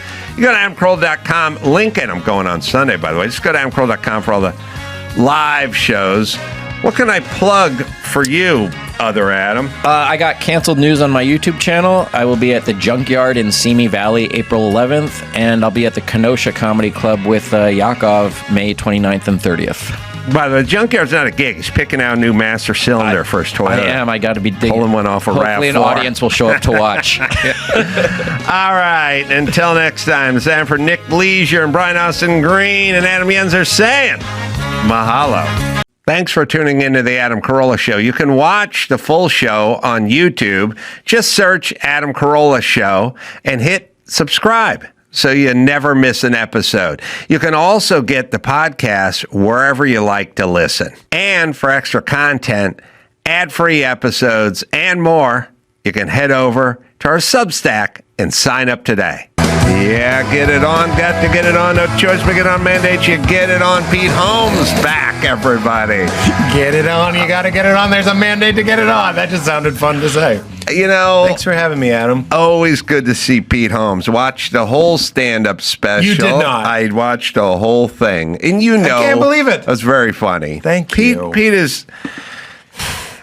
When you're a comedian, you understand more about comedy than most folk who go to a comedy club because you are a comedian yourself. Yeah, you're part of it. As in any profession. Yes. Works that way. Yes, that's right. When lawyers watch a movie about lawyers, they go, he would never, that guy. That's right. No, you don't take We're a like deposition. Butchers. It's like, we don't call it hog. You know what I mean? Like there would be a million things wrong if you or I wrote a movie about butchers. The only thing I have an expertise in is in cars and in building. And it ruins every movie because, like, at some point... F1? Well, F1... Yeah, but there's a part at the end of F1 with Brad Pitt. I wouldn't know. I didn't make it. Where he's, like... driving his van through the Baja Desert, and there's like a wanted driver for the Baja 5000, you know, and he pulls it off, and he pulls up to a poor Mexican family with a sandrail or a dune buggy or a trophy truck, and he goes, "You need a driver?" And they're like, "Yes, senor, you drive." Like, because that's how it goes. Yeah, people don't recruit guys to drive their trophy truck. That's how they book corporates now. Yeah, you just put the thing on a telephone pole. Yeah. That's how they find comedians as well. All right, that bothered me, but I'll tell you what always bothers me, too. Whenever they use the nail gun as a weapon and, like, lethal weapon, they'll pick it up on the job site and fire it into the guy. Yeah. But you can't. There's a safety. You got to depress it. You can't just pick up a nail gun and fire it. I didn't know that. No, I know that because when I used to fire at people, I'd have to hold the safety in with the other hand. Which was really annoying. Yeah. Usually that's where you hold their throat. Shoot them. You want to be fingering one of their eyes while you're also nail gunning them. So I know the way it goes. So Pete is funny. Like his stand-up. Is funny. Well, I watched the whole thing because by law you have to watch the first few minutes, and then normally you go from responsible host to bored audience member, and you just tune out. No, but I'm saying that to you as a friend, but also as a podcast host who hosts a lot of people. Right. And I'm not ashamed to say I have comedians on my show. I'll watch the first 15. Yeah, and that's fine. Maybe you jump to the end.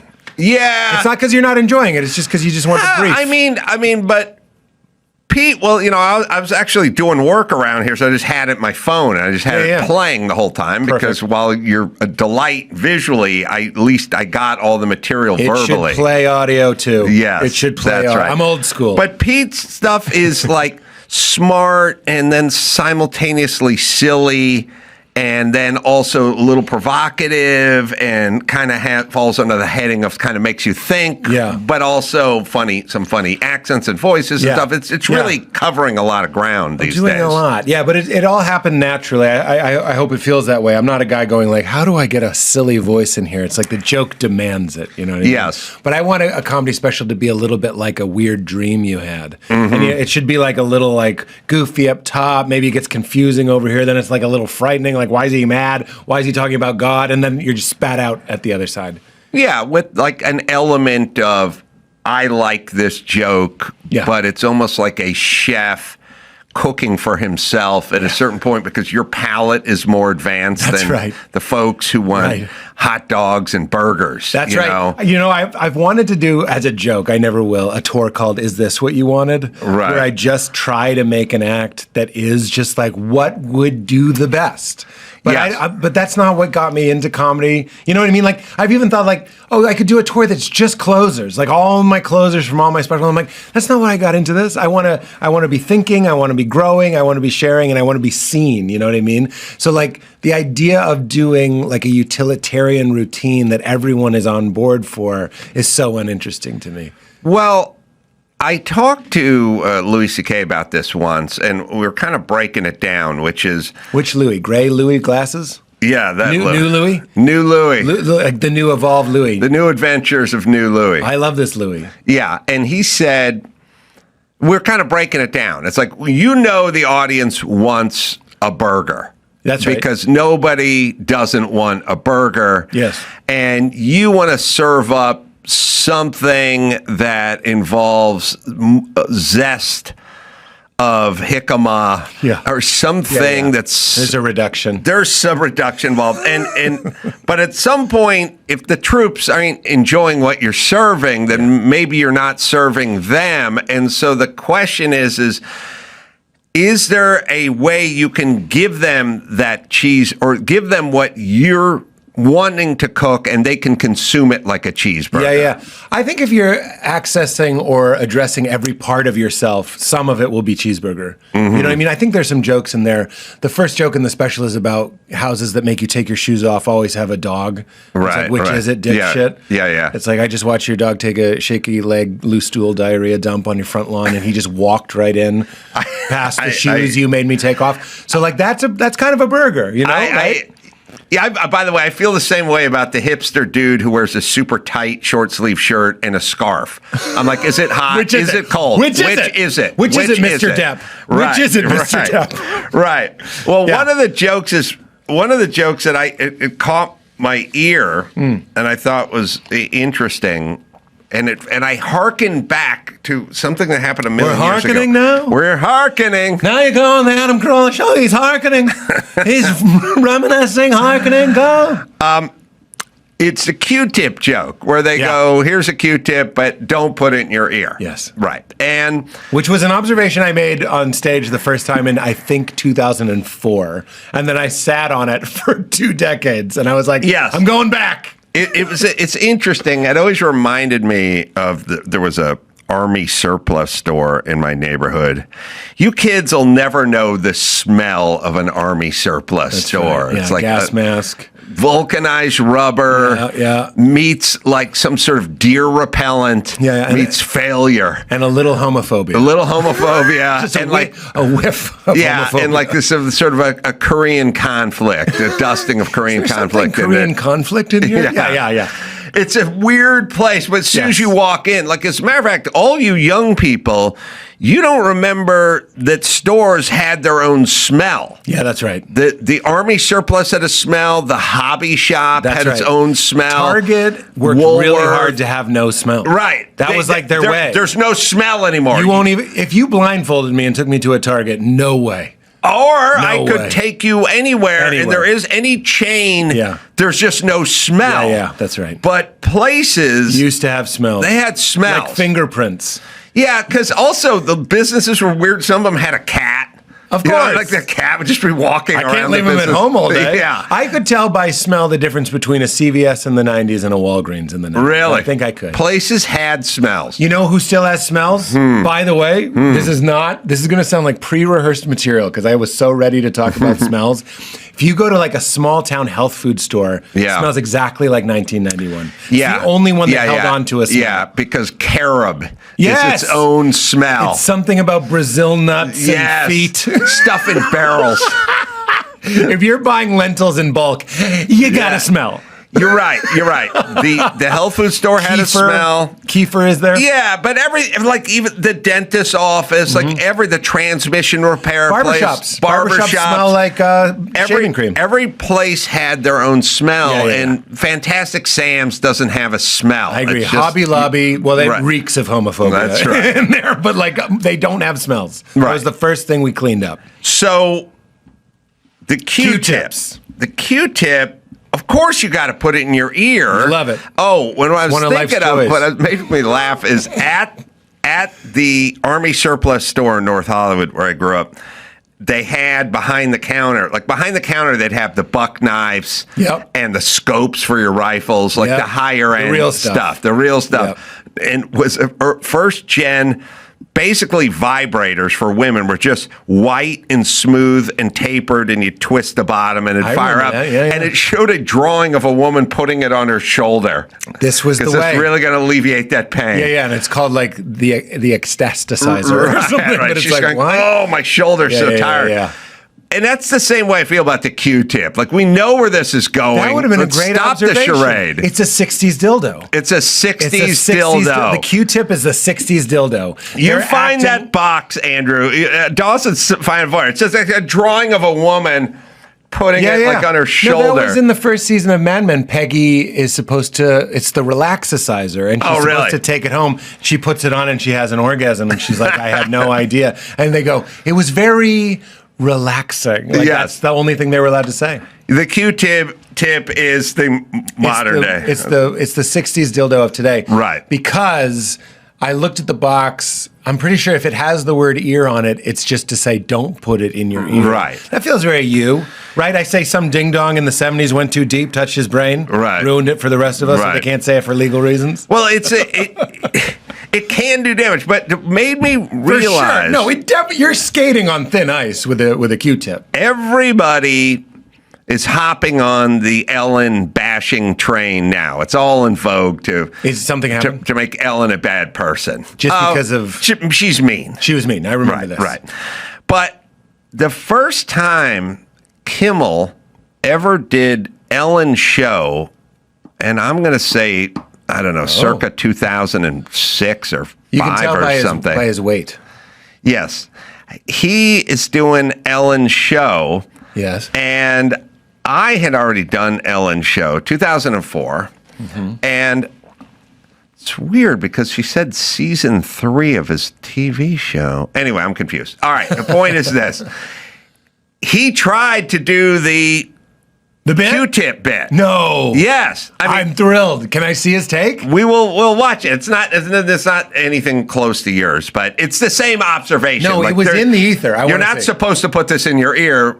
Even though it's the best thing you can do with it. Right, but listen to Ellen's reaction. She did not graduate the Groundlings. Here for the comedy help, bitch. Yeah. No. I mean... No, it's literally like you just go, first off, if Cynthia Seghetti from the Groundlings was still alive today, she'd come and hit her with a fucking folding chair.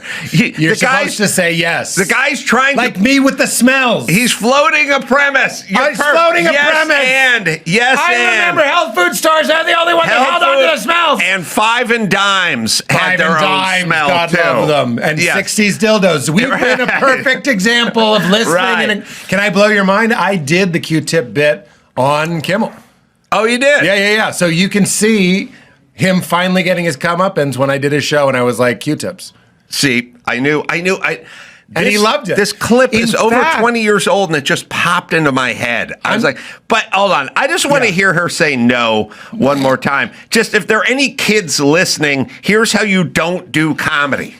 You have somebody float a premise that is a universal truth. Everybody puts and then it in. you shoot it down. Maybe she's thinking, you don't know what he's talking about. You don't have to pull it up, but when I did the bit on Kimmel, and I said, I put it in my ear, he lights up, and he's like, yes. He probably doesn't even remember doing this. First time, when Jimmy vibes with something, he I vibe. Like the first time I met him, I was like, I don't like black people. And he was like, yes. He lit up. Yes. He like lit a up. Crismas tree. He closed the blinds. He unplugged the Alexa, and he jumped in. Because this was recently, right? Yeah. Oh, look at my lady. Oh, there she is. She's got her vibrator. Another Give one. it to her. Give it to her. Yeah, she's massaging that neck. I mean, that's very suggestive. That's very suggestive. It had to be I'm funny. getting it. Yeah. Grand Prix Enterprises, it'll take you to the finish line. Oh, man. I There you used go. to love stuff that was like, you know what I miss? COD, cash on delivery. Yeah, you pay when it gets there. You order stuff. By the way, could you imagine today, like, allow 7 to 26 weeks for was just gonna say delivery? Like, it's insane, It was right? 6 to 8 weeks. Everything. Back in was- the comic book. Yes. And what was X-ray specs? I was dumb enough and young enough to think, because remember the ad? Different time. You put on the X-ray specs and it was the guy looking through his hand. Yes. And looking through a woman's dress. Yes. Like, it was just like, here. Yes. We know what you want. Yeah. See it all. Yeah. And I ordered it 6 to 8, and that means 8 Yes. to 10. Yes. You'd wait Yes. 10 weeks. 10 weeks. I have a kid now. If it's not primed, she's like, where yeah. the hell is it?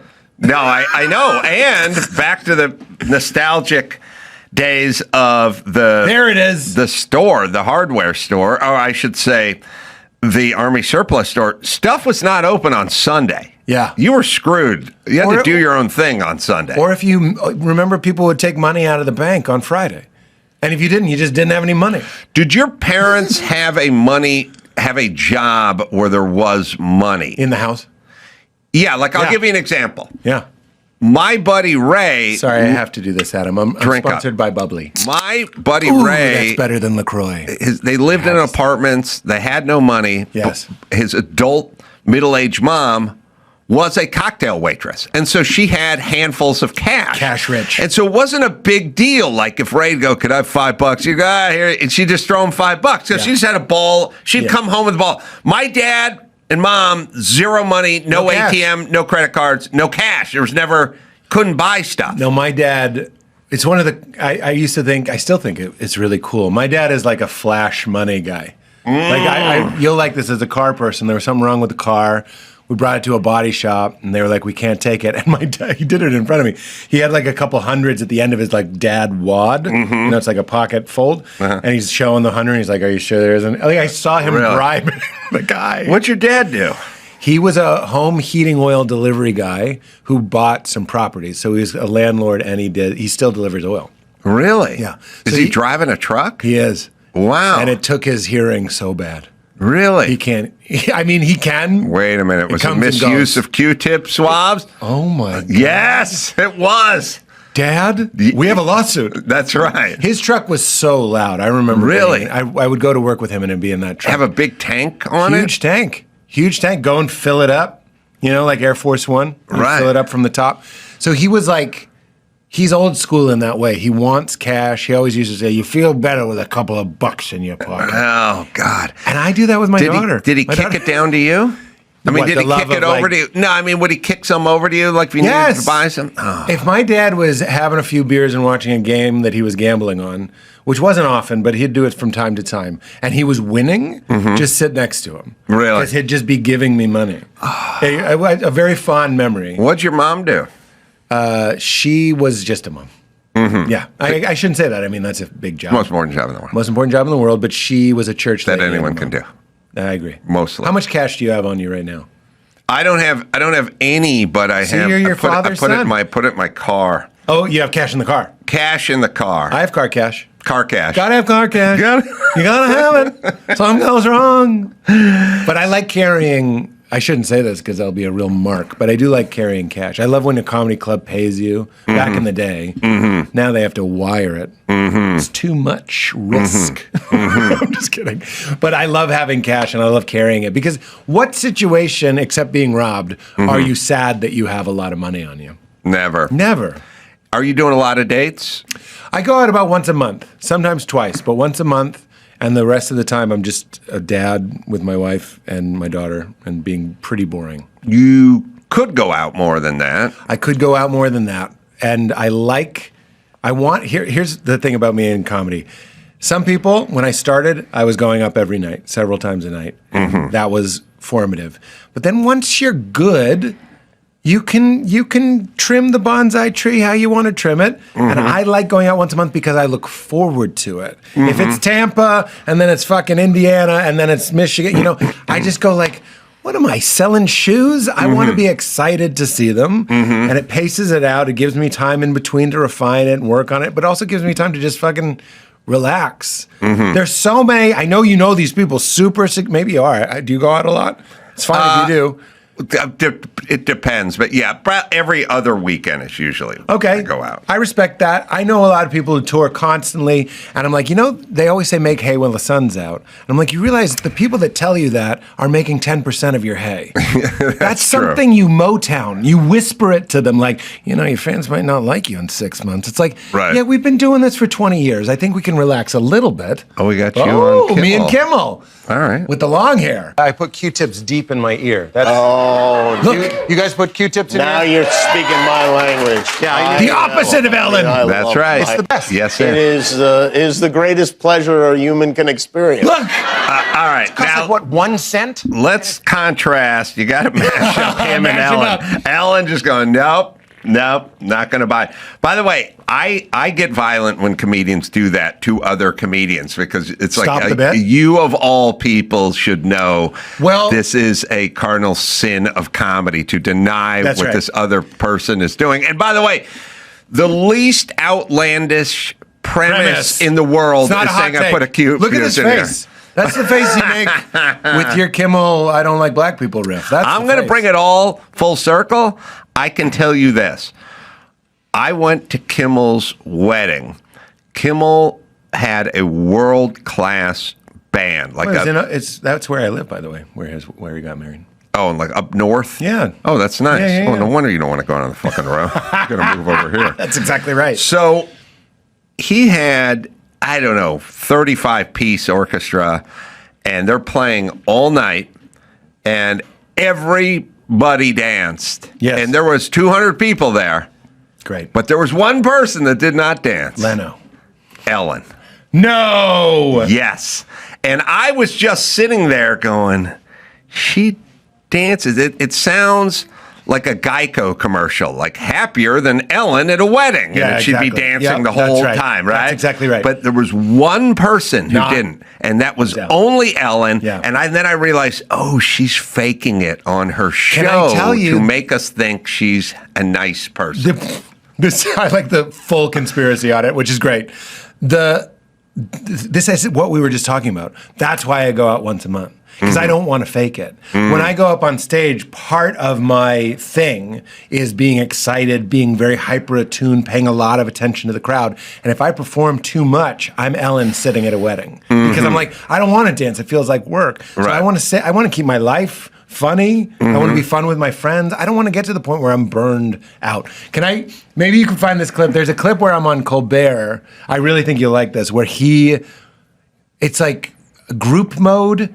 Like group mode, solo mode, Pete Holmes, Colbert will probably get you there. And he interrupts my premise. He's doing it to be funny, but he ruins the bit, and I yell at him. I think he'll like it. Oh, yeah, I do that to Dr. Drew. Of course you do. Maybe I got this from you. It's just like, sling it out. Why not? Here's the thing. There needs to be... all right, I like to race cars. And when you race cars... there has to be a sort of general understanding.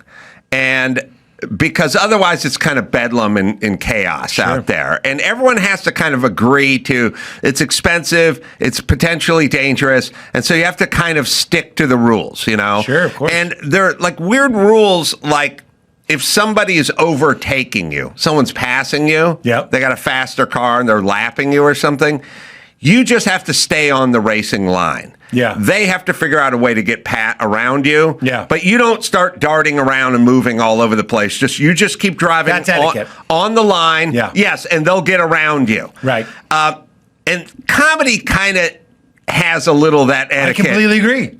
And people don't know unless they know how bad it feels to crash or have been grown up watching it. And we do have people in comedy now that don't know a lot of things. I'm seeing a lot of mic stand in front of the comics. Right. Just basic stuff. Right. Take the mic out and the stand just stays. It's literally upstaging them. Right. The mic stand is more important to everybody. Little things like that. All right. Do you want to see this clip? Yes. I'm excited for you Let's to see it. Watch this. I'm proud of this. It's hard going out because we were all inside for so long. Yeah. I think we're all relearning how to be in public. Like, I was recently noticing, like, thinking about this for the first time.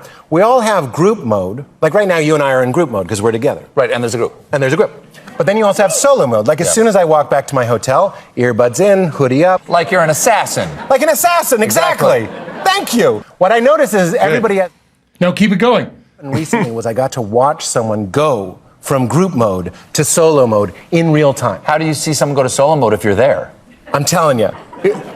You know, don't blow holes in my premise as I'm going into it. You're a trained comedian. I'm your guest. Help me shine. Sorry to laugh at myself, but what a fond memory. Yeah, it was funny. It's just, whenever you can go off and have a genuine moment. Yes. You know what I mean? I agree. And he loved it too. I mean, that was fun. I agree with that. And to be fair to him, I got half a point. No, he wasn't wrong. That's what made it extra frustrating. He's correct. It does. I'll tell you. Dr. Drew does this to me all the time. Everyone gets mad at me for getting mad at Dr. Drew, but I argue he could stop doing it too. What? Like, What is it? Well, you know that there's that part.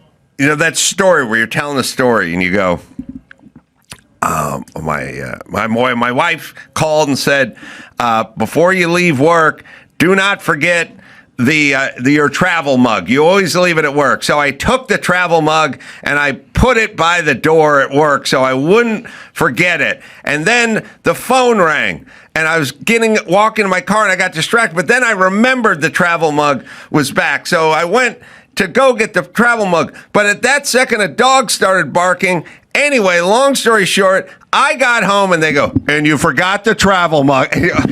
Just let me finish. Let me finish my own. I made the cake. I baked it. Can I eat the cake? Can I have one slice Can I of have one fucking slice cake? before you put your ass on it, You have Dr. to finish Drew? it. Fuck you, Dr. Drew. Do not finish. Fuck you, Dr. Drew.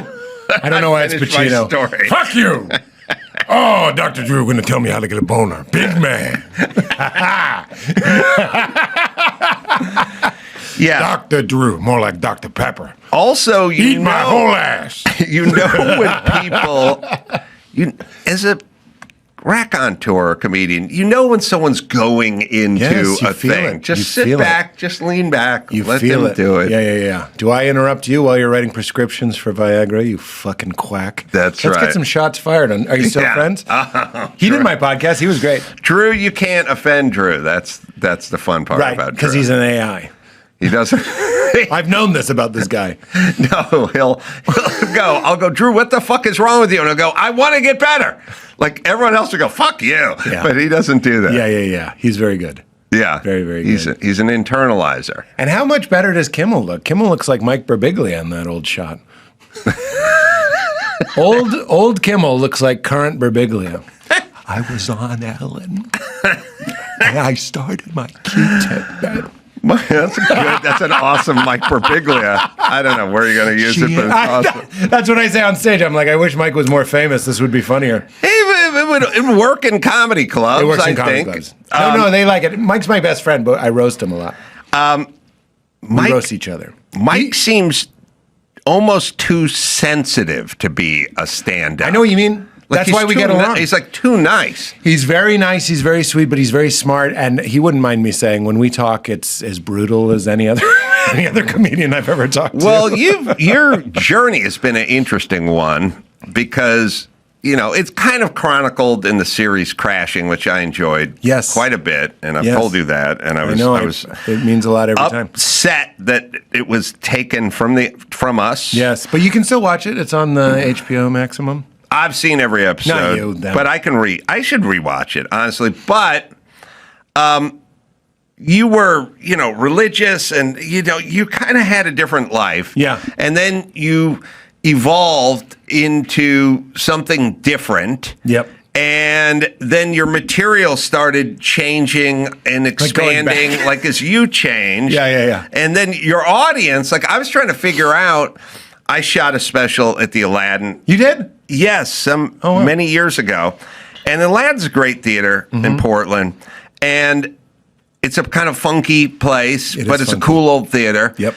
And then I was kind of trying to figure out your audience because, you bring up trans stuff and you bring up religion and stuff like that. And I'm like, is this audience kind of old Pete Holmes, like slightly more religious or new, been sort of freed from the church, version, we never know. You can't know. That's every show's a new experience. Because, when you go to see certain comedians, you go, all right, I know what this guy's bringing. I know what his politics are. Yeah. If you need something plugged in or turned up or something, we can do it. I adjusted the volume.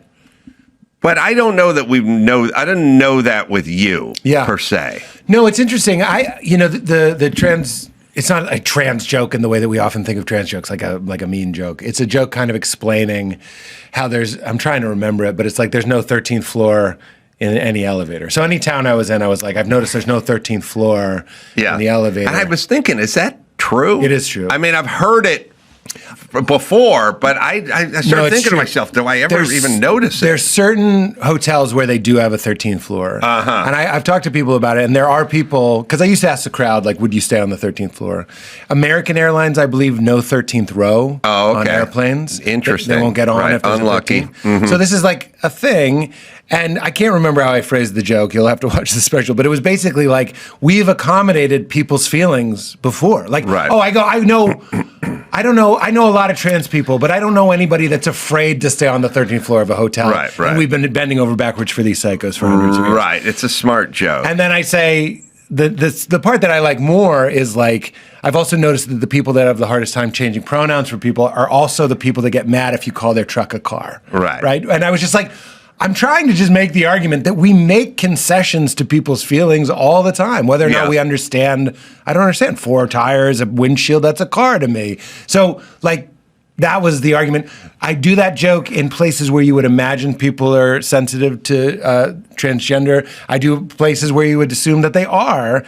In Portland, when I started doing it, because it's aggressively liberal in Portland, I go like, don't worry, you're going to like it. Other places I have to go, relax, it's not like that. Like, because you can tell they're going to be like, here we go. Like, something kind of like a hot take. I just wanted to see if, I didn't want to see it. It didn't go like that. The joke just came to me because of that observation. But then that was one of those ones that was interesting to do different places. Yeah, it is a different place joke with a different reaction joke. Yeah. I go, if you realize if it goes 12 to 14, you realize the 14th floor is the 13th floor. It just identifies as the 14th floor. Because I wrote down, I had the same problem whenever we'd pass one of those freeway signs in LA that said, buzz driving is drunk driving. I'd go, well, that makes sober driving buzz driving. Wait, what? They go, buzz driving. Yes. Is drunk driving. Yes. I'd go, no, you can be buzzed, but not over 0.08. I see what you're saying. So if you are gonna you're saying buzzed is sober.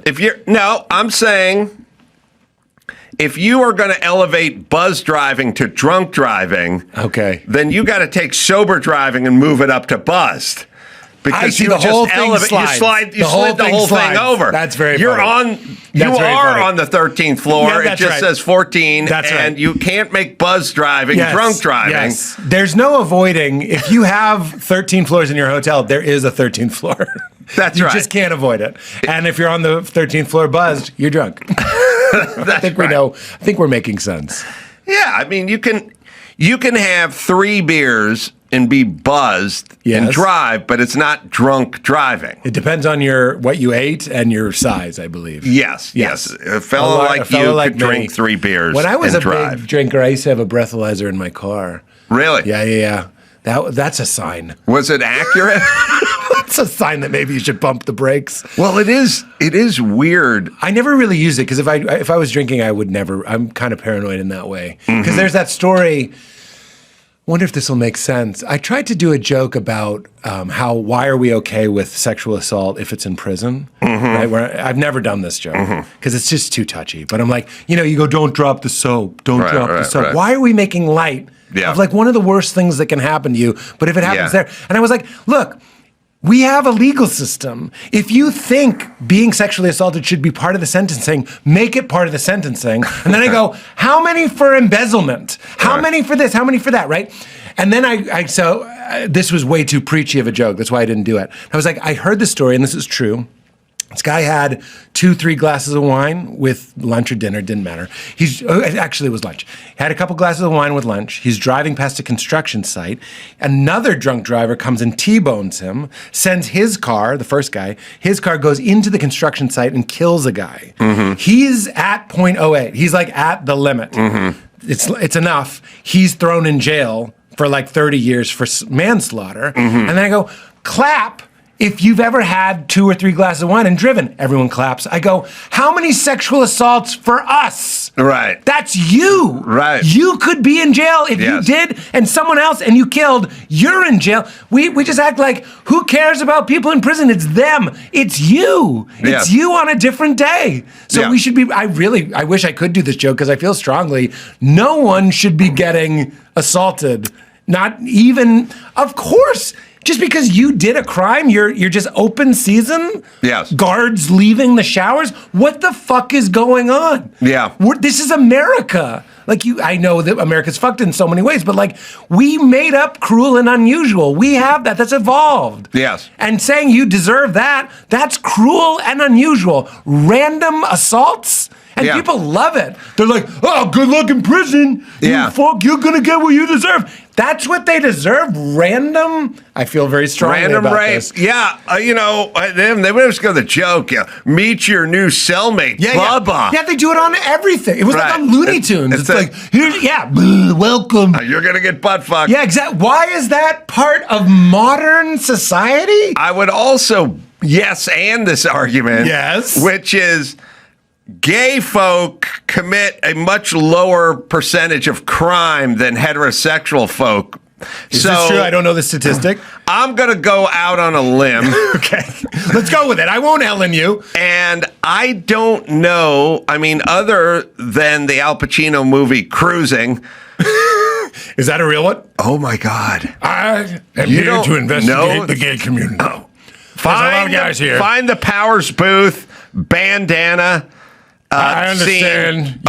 Your mind's going to be blown, Pete. But no, let me just say, they're like, okay. Let's put it to you this way: you don't see a lot of Asians in prison. They commit crime at a lower rate, than other groups do. I'll go with this. Well, that's a statistical fact. Okay. But certain groups they do better on certain test scores and things like that. They do less in prison. It's a lower. They commit homicide at a lower rate. Sure. And in other groups, disproportionately high. I would say they never pull out gay or straight, but I would go gay would be off the charts low in terms of violent crime and doing real time. How many men in prison are gay? Ask Claude. Do gay people... All right, hold on. Don't show this scene yet. But based on available research, there's no evidence that gay people commit less crime than straight people. Right. And there may not be any study about how nice they keep their yard either, but they keep a better yard. They keep a great yard. They keep a great yard. You're still prejudicing, but in a nice way. Wonderful yard. Great brunch restaurants. You just kind of like... You hang around society long enough and you kind of know trends and things like that. I think you could, look, this is just interesting as a thought experiment, because gay people make up a percentage, like, you know what I'm saying? Like, what is it, 1 out of 6 or something? So we can say there's fewer gay people, so they would be fewer than anything. Yeah, it's always it's like, here's what I'm saying. Per capita. Per capita.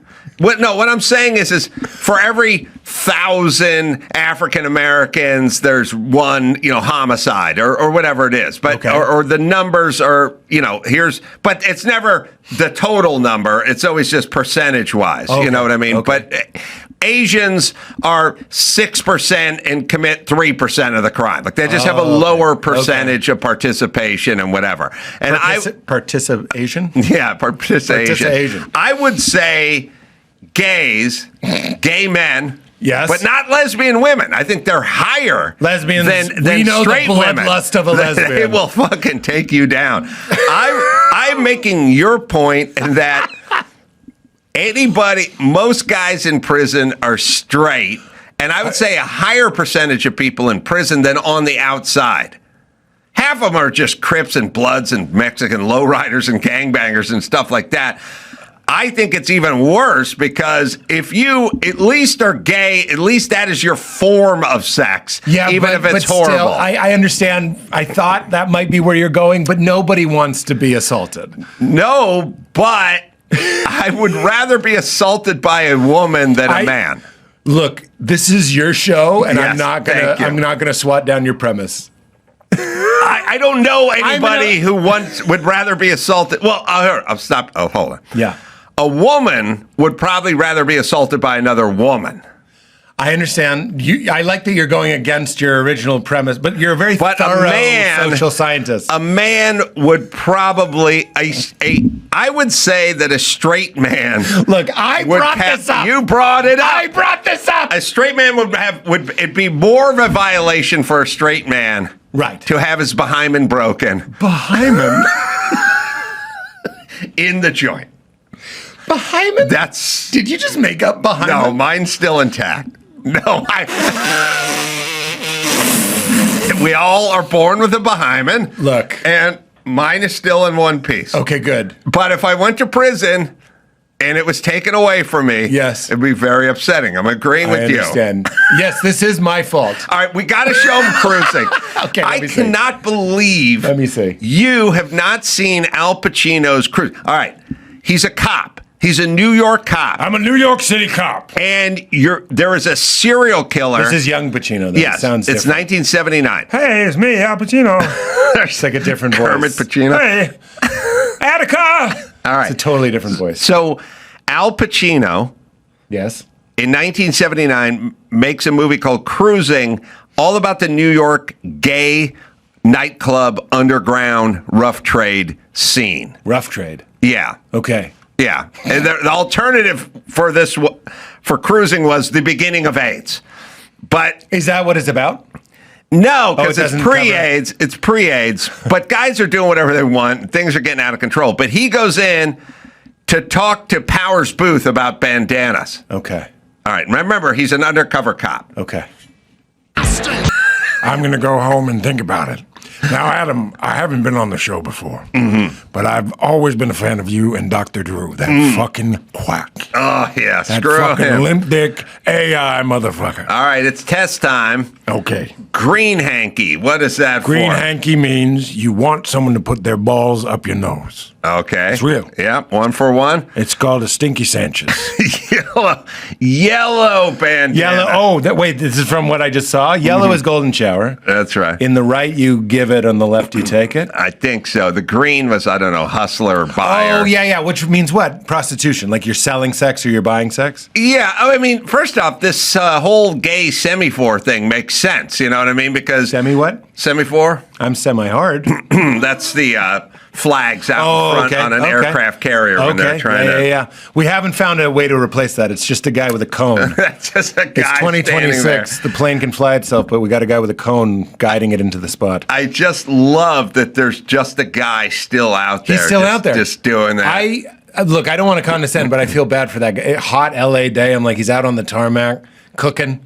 You know what I mean? Yeah, get him out of there. Oh, he's on an aircraft carrier. Oh, well, no, they have them at LAX too, the guys with the orange cones. Yeah, but they're not with the flags. The flags are doing the semaphore. The cones, Oh, the cone. you know the real stuff. Yeah, I know Top Gun. I know the pedestrian stuff. Top Gun. Civilian only. My riffs. Civilian only. So I don't have clearance for that joke. So brown bandana. Brown bandana. Were there brown bandanas? I think. Red bandana. Look, that's a joke for you to make. You need to watch Cruising because it is 2 hours of gay Al Pacino. And he has to present as gay to get deep into the underworld? That's right. I like golden showers. That's right. It's a wonderful thing when a man's dehydrated and you're dirty. And you want to get clean but also filthy. Listen, I'll think about it at home. Doggy style day afternoon, am I right? All right, Pete Holmes, let me ask you a question. I love that my Pacino. I think my Pacino comes up every time I do the show because I got the headphones. Oh, that's you can what hear, I like to do. You can hear you. It's good to be here. Elocution. Yeah. Do you guys at your home? Do you have a maid that shows up every 2 weeks or whatever that is? We have housekeepers. Yeah. And they show up every couple weeks? Or? Once a week. Once a week? Once a week. Also, it's pretty crazy how expensive they are, right? I'm embarrassed to say this is I don't know what a gallon of milk costs. I don't know what the housekeepers That's cost. a better life.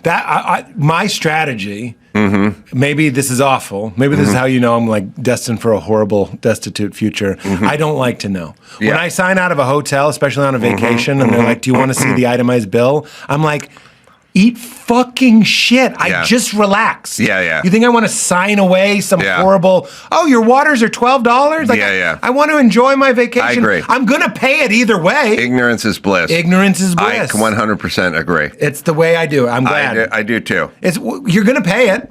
So you can worry about it or not worry about it. You're still going to pay it. But I don't know what they cost. Does the maid do stuff you don't want them to do? Like, I'll give you an example. Sure. All right, so here's my thing. I think about you every time there's dog turds that people drop in my garbage can, because that's what we didn't like last time. That was a problem. Yeah, because they get all cooked. Here's the thing. Maids should do the stuff you don't want to do. Yes, I think maid is to assistant as secretary is to housekeeper. Right. But keep calling them maids. All right. Okay, so I had a stewardess, colored lady. Yeah, these are the terms. Yeah. He had his secretary call my stewardess. My stewardess was mulatto on my last flight. So, or Eskimo, I can't remember. All right. We'll call them. You pulled like five. Listen, five good ones. First off, thank you. Yeah. The sanitizing of the terms, you know what I mean? Like, when you're a garbage man and someone goes, technician or something, it's Sandwich like, all right, artist. Right. Yeah, okay. Just hurry up over at the Quiznos, would you please?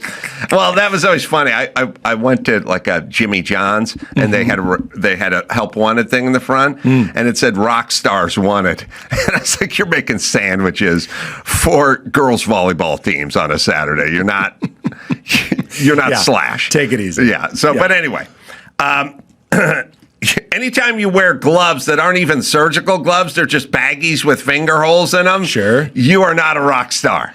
That's fair. If you're putting on baggy gloves. Yeah, if you're giving me a little cup for a peppercino. Right. So here's my thing. I want the maid to vacuum and like clean the toilet, clean the sink, and just basically do the stuff I don't want to do. Yeah. Putting the remote away for the TV set that's on the coffee table where I can't find it is not part of your job. Yeah. And I don't need it. I don't need you taking it and putting it in the drawer that's next to the TV. Do they make your bed? I guess, but I can't say hard to for know. sure. You're like, hard somebody made my bed. Somebody made my bed. So now here's the one that drives me the most insane. Yes.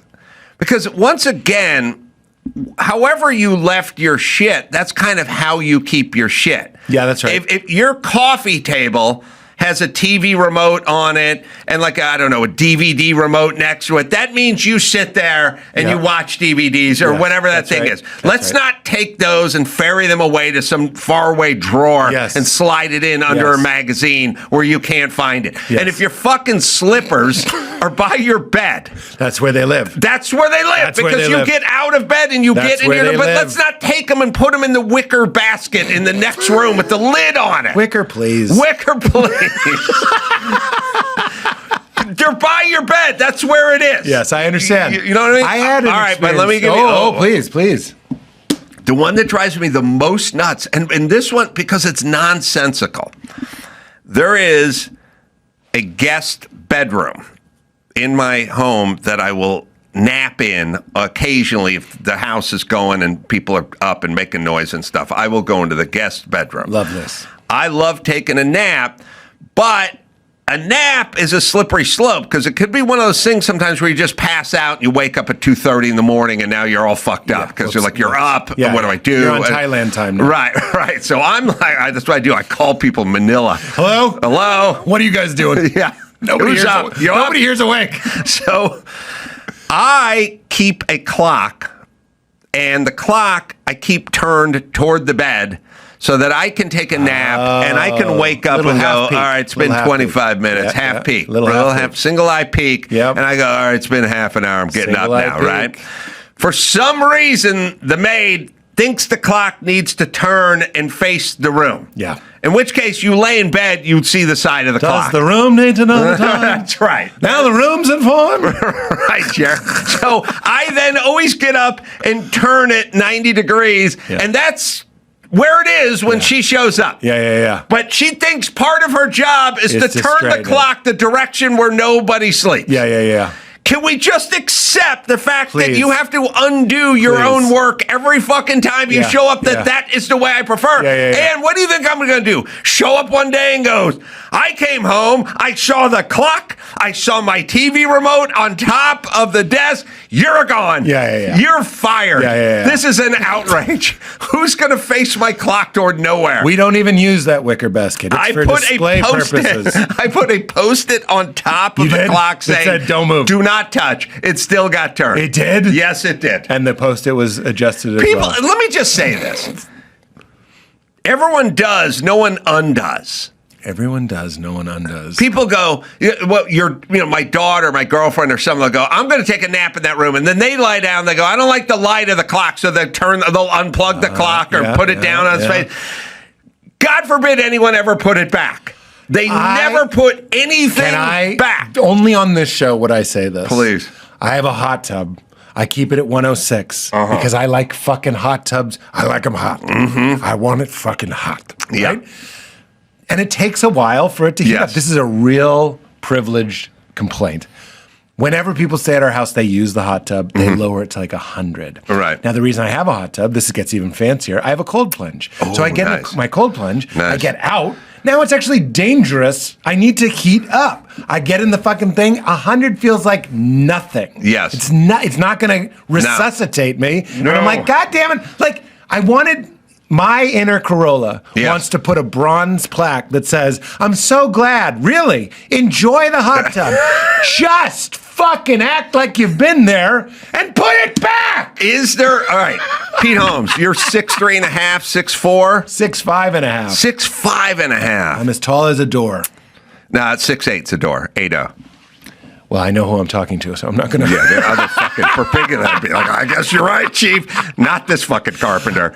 Door is 6'8". You think if I stood up straight in that door, I won't touch the top? Well, what shoes are you wearing? You got some shoes? Well, I got my rock stars. I work. Okay, I work at. They'll put you at 6'6". Yeah, and then you will be 2 inches away from the top of that door. Just because it's interesting. Yeah, my whole life I've said I'm as tall as a door. No, 6'8". I think you're absolutely right. Yeah. Yeah. Absolutely right. Well, because I used to hang doors. And by the way, there's standard things, by the way. If somebody says they're a carpenter and they don't know a door 6'8", which is also 8'0", it's 80 inches. Show them the door. Show them the door. That they shouldn't be hanging. Yeah, and we'd go, it's standard 8'0", 6'8", 8'0's 80. I love that you know stuff. Nobody knows stuff. Nobody knows stuff. Nobody knows stuff. Weird gay facts. So you are a very tall, rangy man. Yes. I am 6'2". Is there anyone, according to your wiki, is there anybody that has ever borrowed your car or used your car, including valets, that has ever put the seat back after moving it all the way fucking forward? I've had valets climb out. Was Danny DeVito. I'm using the sun visor as a headrest at this point, and I can't get DeVito. in. I can't get in. And also, you're at the Burbank airport. The miniature Mexican guy, the lawn jockey's driving the car toward you, and they see you standing there. And also, they moved your seat all the way up. Put it the fuck back. We're not DeVito. We're Schwarzenegger. But guess what? They're done.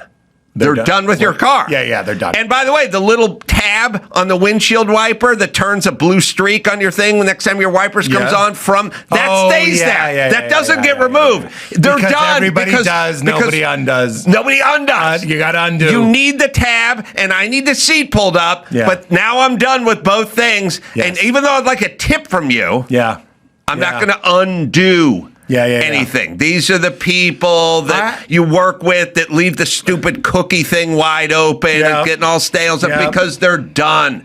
They do, but they don't undo. They're done with their experience. I don't like the light from the clock. I'm going to unplug the clock or I'm going to face it down on its face. Can I tell you? Yes. When I stay in a hotel, just because I think you're going to like this, I unplugged the TV. Remember that Bill Burr's movie? What was it? Bad Dads? Was it called Bad Dads? Something like that. Yeah. They talk about how some TVs can film you. So now I'm just paranoid enough. I'm like, I don't need footage of me aggressively jerking off in the internet, so I just unplug the TV. Guess who always plugs the TV back in? This guy. You're goddamn right. You're goddamn I right. also turn the clock on its face because the clocks in hotels are way too bright. Guess who puts it back? Yes. I make my bed before I leave the hotel. It's not because I know they're just going to strip it, but I want them to know I'm not a fucking Hannibal Lecter piece of shit. Right. They're doing 30 rooms, and you know what else? This needs to be out there. Leave $20. Yeah. If you're staying in a hotel, especially more than one night, leave these hardworking people $20. What the fuck do you got to do? Also, the barista over at the Starbucks got $5 for putting some schmear on a bagel. You This know what I mean? person's vacuuming your pubes. That's right. Let a 20 go. If you can stay in a hotel, you have $20. I agree. People Leave didn't a know. tip. People didn't know. I didn't know for a long time. I didn't know for a long time Somebody told either. me, so now I'm sharing it with the widest audience I can. Yes, And silly fun boy. I straighten up the room as well. I do too. I leave it just how I found it, and I write. This is a brag. Thank you. I write housekeeping. Thank you, so they know it's for them. Oh, really? So that it's not like a. Did you leave this? Are you in trouble? No, it's for you. Wow. Thank you. Yes, you do and undo. I do Everyone and else undo. just does. Do and undo. And by the way, It's like the woods. Think about when you're a valet parker. Yeah. The really only thing you do is put the tab on the windshield and then get in the car. Take it off. It's not. There's not much to undo. Yeah. Just take that tab. I've done that. It starts raining, and now you got a blue. You ever have it stick on You the know windshield? how many Americans die every year? 33, and only 2 of them are gay. That's right. In prison, being brutally raped. Oh, boy. No. How many people you think die when they go in, they do the valet at the airport or wherever it is, and the tab's stuck in there, but they can't see it because the windshield wipers are down under the cowl in the front, right? Yeah. And then 3 days later, they're driving around, it starts raining, and the automatic windshield wipers are going, and they see this weird pink piece of cardboard. And so you know what they do? They unroll the window and they lean forward and they try to snatch it. By the way, dead. Being rangy will get you killed. Dead. Being rangy will kill you. Rangy?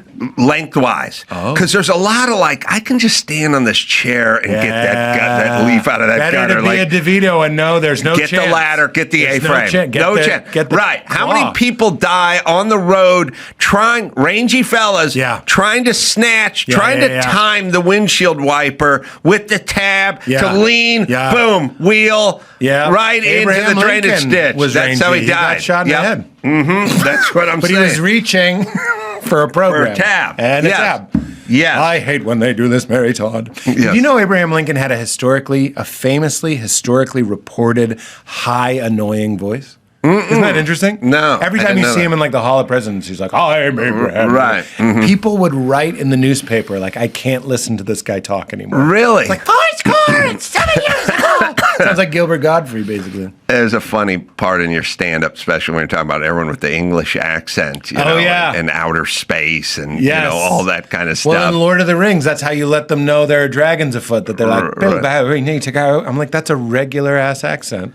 But it wouldn't work with Boston. It would not work with They'd be like, there's a fucking wizard over there. It's fucking retarded. You can't do that. I'm not saying it. That guy's saying it. They love that joke in Boston. Oh, There's no truer thing that I tell Boston every time I perform there. I'm like, the rest of the country has retired the R word. Right. And they fucking love it. They never stopped. And that's on that special too, right? Retired the R word. The word retired starts with an R. I don't even go back. I go, how happy was Boston when queer became the appropriate term? So perfect. They were thrilled. They didn't even know anything happened. Boston, they were grandfathered in. It's so weird. Boston, someone's going to have to check the water supply there because I grew up with dumb guys here, and dumb guys here are just dumb. And when they get into it with you, they just go, hey, you fucking douche fucker. Hey, I'll man. fuck you, douche. Yeah. Fuck you, bro. It's I'll fucking douche. And these guys go all goodwill hunting. Your guys are mean and smart and racist. That's right. And the blue collar guys where I'm from can't talk. Yeah. You guys can talk and you're be going to keep antagonizing me? Is that what the fuck is happening right now? Jesus Christ, Will, take it easy. Right. But California is definitely... I don't know if California knows how California we are. You know what I mean? They need to get somewhere else. Nowhere else are people like, hey man, everything's fine. You know, hey. Like that is not a way to talk anywhere but here. I like a good gender swap in the heat of an insult. I heard a woman get really pissed off many years ago because someone took over their softball field. It was at the park, and she thought they had the softball field, and they were yelling through the fence. Yeah. And then she's like, shut up, you fat bitch, sit down. And she was like, suck my dick. I like that too. I love that. I love that too. I love it when someone... I love a lady say suck my dick. It's a little cultural appropriation. We'll but allow it. I don't we'll like allow it. You can have it. That's a hit. I completely agree. But you couldn't yell... suck my labia or eat my tits or something. That would be weird, eat right? my crotch. So I a don't think woman so. yelling "suck my dick" is good. Also, don't you feel like between the years of 1950 and 2009, only men were assholes? Right. Like if you said this asshole, you knew it was a woman. Yeah. I mean a man. Yeah. And now everybody, when a woman calls another woman an asshole, I get tickled by that. You know, as well. I like that too. But you know what's weird? We're exclusively douchebags. Yeah, men are douchebags. But women use the bags of douche. They use the bags of douche. Why are we the douchebags? Filthy Seinfeld. Lesbian, let's doing. You gotta get in there with the douchebag. I tried to get this off the ground, and I think you could help me. I started calling people douche nozzles because the douchebag was far away. Yeah. The real business was the nozzle. You're a douche nozzle, you know it that? Sounds good, like a cabbie on the road. Hey, you douche nozzles, moving along. It's also good for like construction foremen. All right, douche nozzles, tea time's over. Let's get back to it. It's just, I think the reason it's a little cute.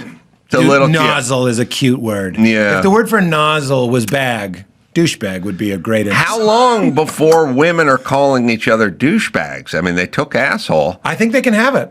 I know, but they got to start doing They'll it. do it. Do you think They'll so? do it. This fucking douchebag. They'll do Michelle, with douchebag. the fucking douchebag. They'll do with douchebag what they did with asshole. And in Boston, they love the R word and they love cocksucker. You fucking cocksucker. Which, that joke writes itself. People like the people who suck cock.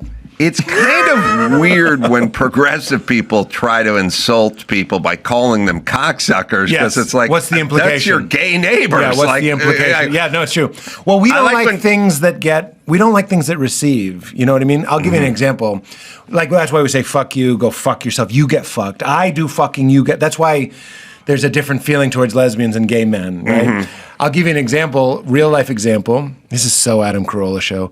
I'm on the freeway, 100% real. I used my windshield wiper stuff because there was gunk on it. Grab that tab. Gotta get that tab out of there. Gotta get the tab. I'm using a Q-tip. Ellen's there.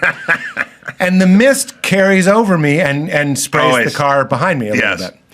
I'm just like, in my mind, honestly, I'm like, you're welcome. I'm cleaning yours a little bit as well. This guy crosses me on the right, just goes like 100 miles an hour, crosses around me. Your windshield wiper squirter.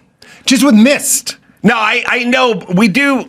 Look, I can side with both people in this story. I don't want to Colbert you, but I will say it is annoying. We live in a society where when you go to the airport to try to use the sink, you only get a second and a half worth of water. That's right. But your windshield wiper, mister, will shoot for 80 feet. That's correct. Which is it? Can we get a relationship loan with people water? looking for Bin Laden? It's like that kind of thing. Can we get the people that make the faucet? Right. Sorry. No. But he passes me. He goes in front of me in an aggressive way, like to make a point. Right. And then he washes his windshield, spray me. Oh, my God. And the implication is, you don't put your fluid on me, I put my fluid on you. That's how aggressively we are when it's like, you suck, you get fucked, you get sprayed, I spray. We like things that take over things, we like things that, claim things.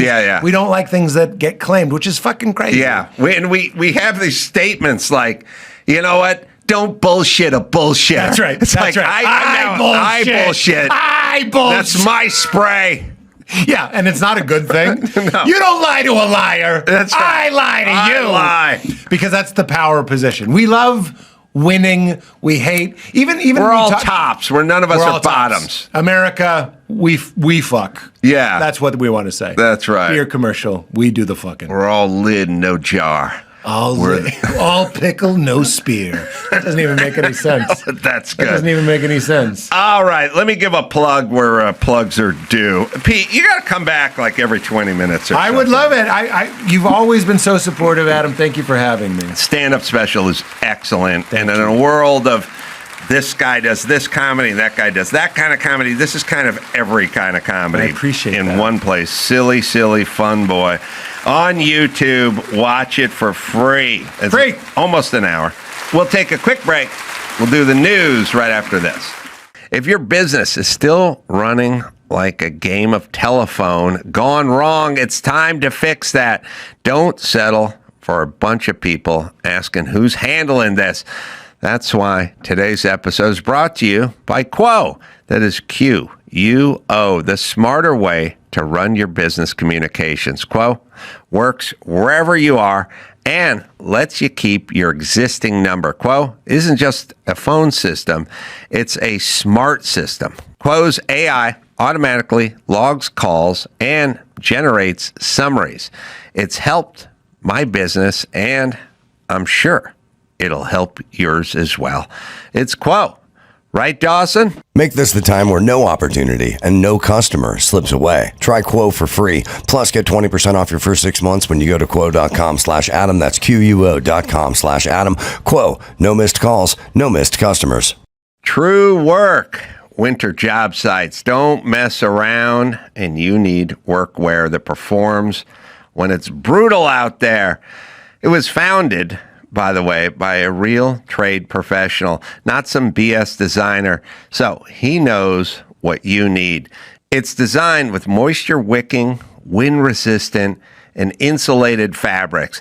Every piece is tested on real job sites with trade pros before it ever goes to market. So when winter hits hard, you're still ready to work, not fighting with your gear.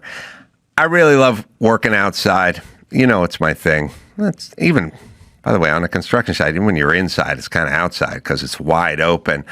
But I love the right gear.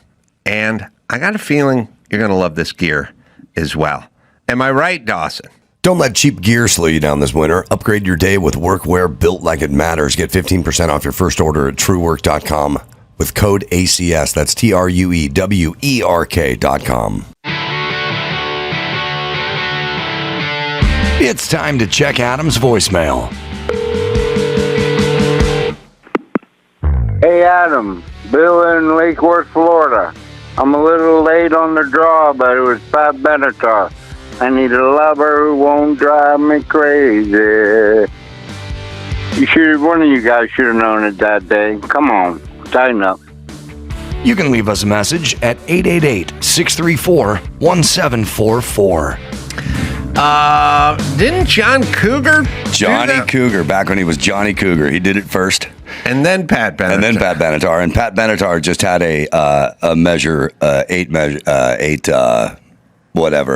beats before she got into the beginning of the song, whereas Mellencamp went like 32. Yes. Yeah. But what's he talking about? What did we forget? I don't know. I believe I was working on a cruise when that show happened. Oh. Huh. But Pat Benatar did do it. It was a big hit for her, and she got right into the song. Mm-hmm. I did have to backsell that song on the radio last week, and I just mentioned that it was, for the longest time, the bane of a disc jockey's existence. When is he going to sing? We don't know when he's going to come in on that song. Yep. Yeah, I was watching the Wrecking Crew doc for the second time last night, and I love it. I don't know why. I love all the A&M records and the Wrecking Crew and the session guys, but I also always think, you know, like the guys in the Monkees. Some of the Monkees were like, we're going to come in and play on our record. And they're like, no, you're not. Yeah. And then so I'm very weirdly sensitive about that stuff. I don't mean like I'm better than you, but I just mean sometimes I'll do a radio show or something and someone will go, this guy was an all-city football player. And I go, All Valley, which is not as good as All City. Okay. And they go, okay, who cares? And I go, I know, but I don't know. I feel weird. It's stolen valor. I wasn't All City. I was all Central Valley. First team. Nice. But I wasn't All City. But a lot of people just know All City. So they just go, he's an All City football player, and I'm not. And 46 years later, I have to correct them. Right. So it's not because I'm good. It's just because it feels weird to take credit for whatever. And when I tell someone's joke, I go, this guy thought of this joke. Absolutely, yes. You know, and now It's called integrity. Now you're the guitar player for Gary Lewis and the Playboys.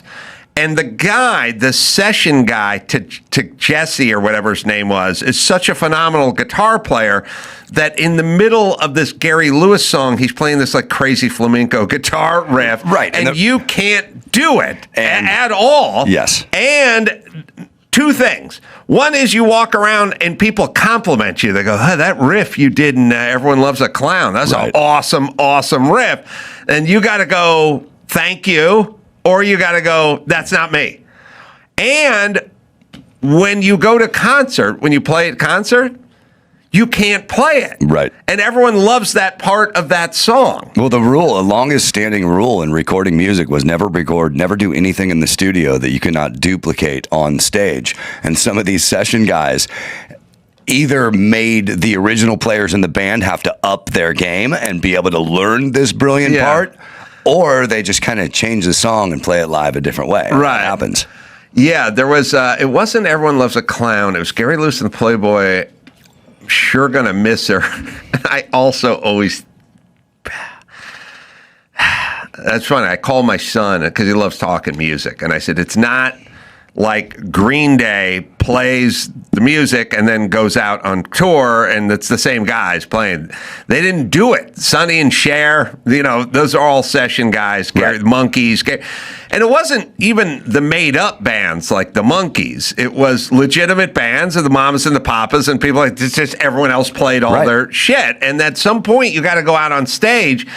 And that's a weird position to be in, to not be able to play the really cool guitar solo in the song that you're playing on stage where everyone thinks you played it on the record. Well, also back then, though, it was probably a little bit easier because there wasn't all the social medias and the Twitters, and no one was really aware that you didn't play this. So you could fake it all the way through.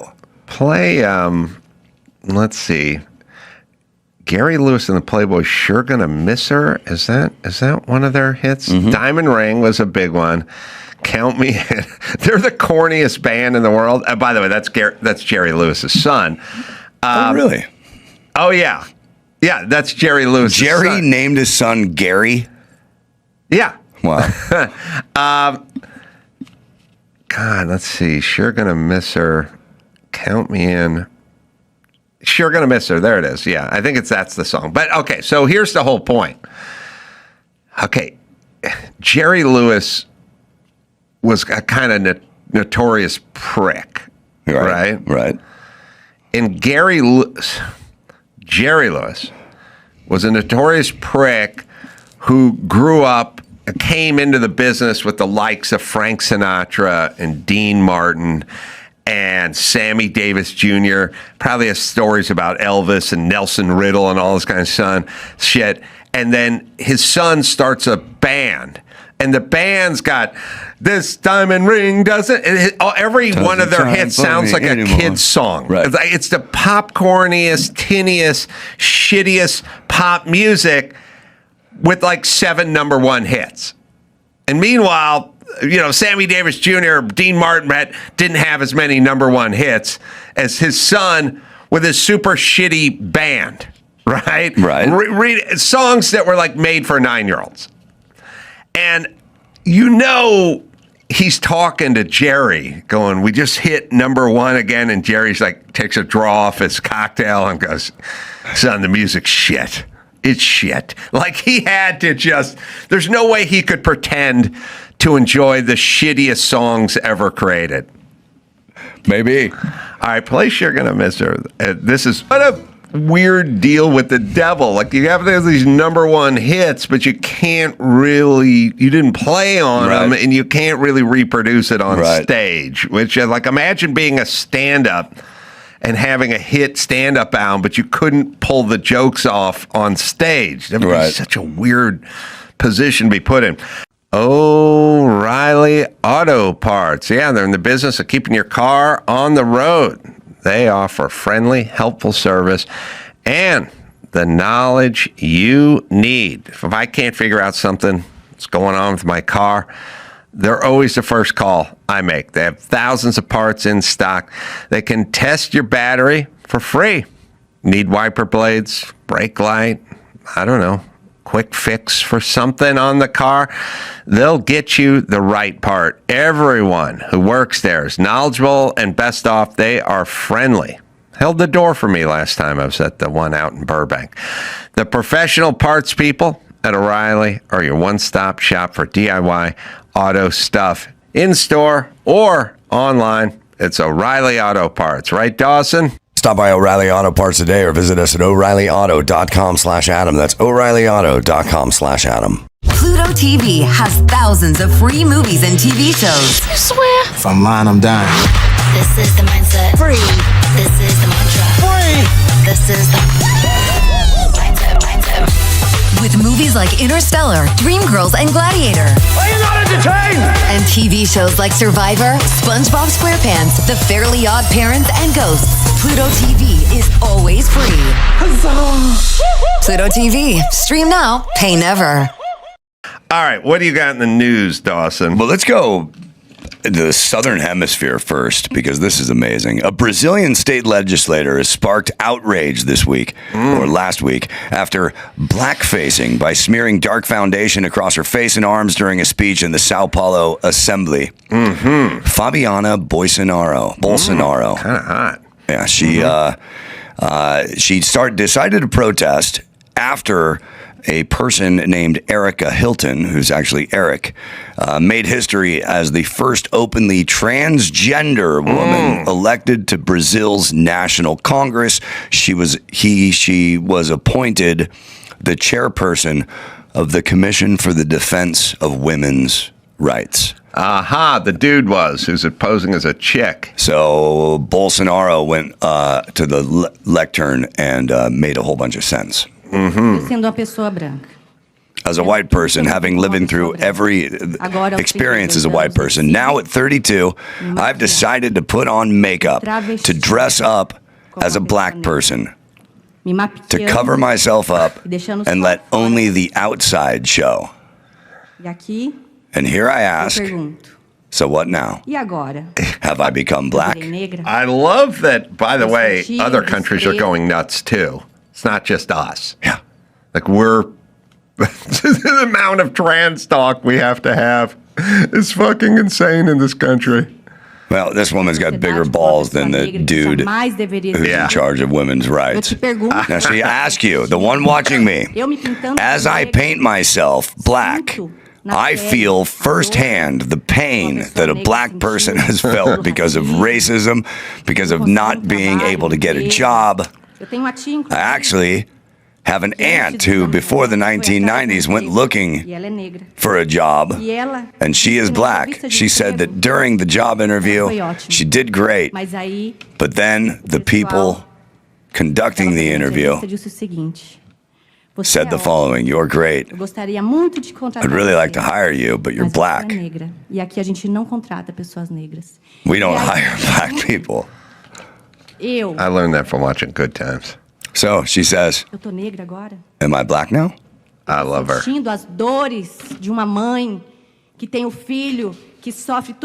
right, we got it.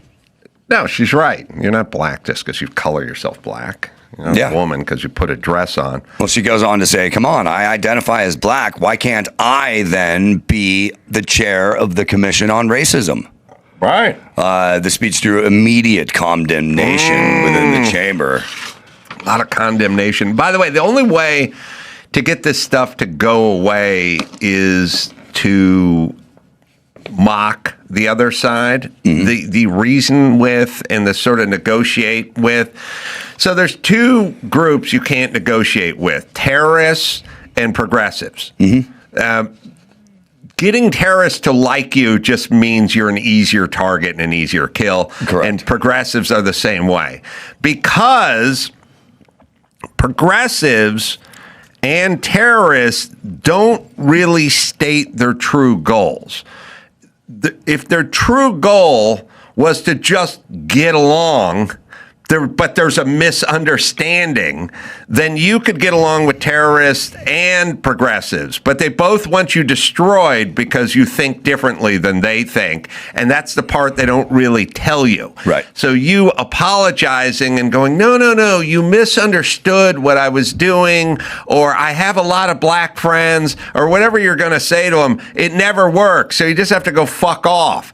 And I remember exactly where I was sitting with Tucker Carlson like 8 years ago, where he goes, how does all this end? I go, everyone has to start making fun of the other side and mocking them and not enjoying. And by the way, and bringing back shame. They might start to feel it a little bit. Dr. Drew would say to me all during COVID, why do you have to punctuate every one of your tweets with calling people a pussy and a sheep and call them all soft, weak, cowardly pussy sheep? And every time someone would go, I lost my Nana, I'd go, get under the bed, pussy. And Drew was always like, why do you have to do that? I was like, because it's the only thing that makes them fucking stop is the shaming part and the mocking. Well, they also part. see that you're not a soft target, that you're going to. No one's asked it. Yeah. People haven't asked me to apologize in 9 years. And I say horrible things every day. But though, I'll tell you how you get them to do it. Mark Garagos' favorite tweet of all time, when I was what I was saying to the school board, look, you guys are either cowards or pussies, or you're corrupt. Open the schools. And I just called them, the school board, cowards and pussies and sheep, and told them to open the schools. Right. And then they wrote back, Carolla, sitting in a $7 million mansion is with his white privilege, is like Carolla sitting in a $7 million mansion telling us to go back to work or endanger our kids. And I just wrote back 7.3, which is all I wrote, which is how much the house cost. And I don't know, Mark Garagos was in love with that. I don't know why I love that. You can't go, I have kids too, and I'm a father, and I worry. Fuck off. 7.3, bitch. Now go back to your job. Right. It's the only thing that will get him to fucking do it. And that's the phase we're in now. The phase we're in now is mocking all these idiots. Right. And you notice that battle they had with you didn't last very long. They eventually gave up. They gave up immediately because the 2 times they tried to shame me, I mocked them. Right. Right. And it worked. So they leave you alone because there's nothing. You're a cow with no milk. They're little stray cats wandering around looking for a saucer of milk, and there's no milk on your porch. They keep walking. Well, a member of the Brazilian Socialist Party has lodged a police report alleging racial discrimination. Yeah.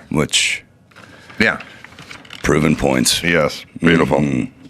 A major Hollywood media outlet is getting some backlash online from top Republicans and conservatives, and I'd say most of the American public, after publishing a column on Friday arguing that Chuck Norris's film legacy is overshadowed by politics.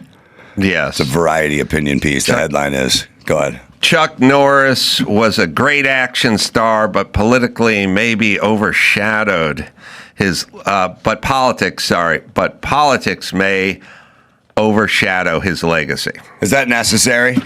No, none of it's necessary, but it is a window into how they think, and they don't really know they think that way. They think of themselves as sort of unbiased reporters, but they give themselves away all the time. It's sort of like women will make a face in the background when someone is saying something, and they'll go like, They can't stop their face from moving in a weird way. Or they can't stop cheering when they find out that Charlie Kirk was assassinated on TMZ. Right. And so, on TMZ. That was beautiful. So touching. But yes. And so what They can't stop it. Women have more trouble stopping it. Men are sometimes have a little more composure. But what I'm saying is they are correct in their own head in that if you walked around, right, and you just go, I agree 100% with Mark Ruffalo, right? And I disagree 100% with Chuck Norris. And then Mark Ruffalo dies, then you write an article. It's like, great celebrated actor Mark Ruffalo dead. Now, you don't go controversial politics. No. Those are your politics. It's not controversial. You know what I mean? Exactly. If there was some action star who loved vintage racing old Datsuns, I'd go, great actor died. I wouldn't go with controversial Datsun racer. No, I like it. That's who I agree with. Right. I agree with the guy. So it's not controversial to them. In their mind, Chuck Norris is controversial because it's controversial to them. And it's the same as when it's the same with when the news anchors and or the people who pen these opinions, they'll go, and Donald Trump incorrectly claims the election was stolen. No, Donald Trump claims the election was stolen. You added incorrectly. Right. Because that's what you think. Well, here's what Variety says deep in the article. An all-American loner has to gun down outsiders who threaten his way of life or go to another country to make sure justice is done. This is what they're saying about Chuck Norris movies. His roles were part of a body of work used to show American strength, might, and pernicious attraction of taking the law into one's own hands, something that seems less fun in a year in which our country is funneling money into bombing Iran and ICE agents are acting like one-man militias. What? Where's this one-man militia ICE story? Where is that? When did that happen? These guys pull up in primered vans, dressed in sweatpants, wearing masks over their head, and they're grabbing Americans and they're disappearing them in sweatshops in Honduras. Is that what you want? Yeah. These guys come pulling up. No law, no training, no uniform. I don't even know. I may just join ICE just on my own. I might just go start knocking on doors, grabbing Mexicans and throwing them out in the porch. You know I what got a I few mean? neighbors I don't like. I'm just going to go shoot them. There's no badge. There's no identification except for the huge vest they're wearing that says ICE on it. Right. But other than that, there's only 17 other forms of identification that are on them.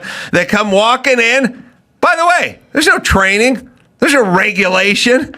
This is a completely rogue. It's a rogue organization. It's an organization of rogue people. I don't even know how they figure out where to meet.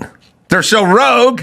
Everyone's a lone wolf. So how do they even figure out where they're going that day? The Klan tells them where to go. The Klan tells them where to go. And they just show up and they just start arresting folk that are just going about their day. Looking for people darker. Probably this lady who did that video over there in, where was that? Spain? Yeah. Probably going to get her too.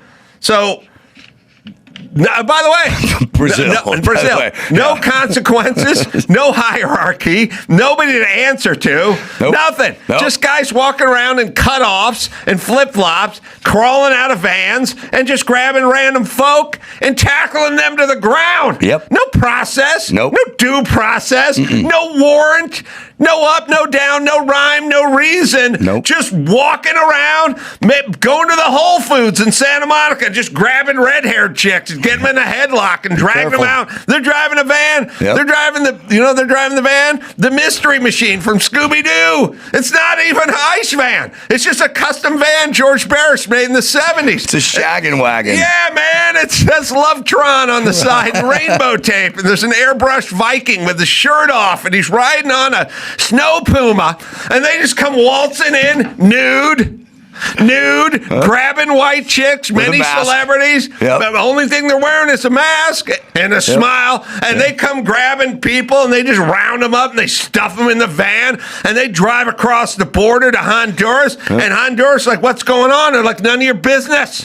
Because I'm rogue, babe. I'm a one-man rounding up Mexican machine. And by the way, it don't matter if you have proper documentation. Nope. They don't care. They don't care. They're gone rogue, kicking open doors, showing up, grabbing folk, and disappearing them into gulags. Okay? Concentration camps as well. Concentration logs. Yep. Goob camps. So that's what they're doing. You understand? And by the way, could be any of us.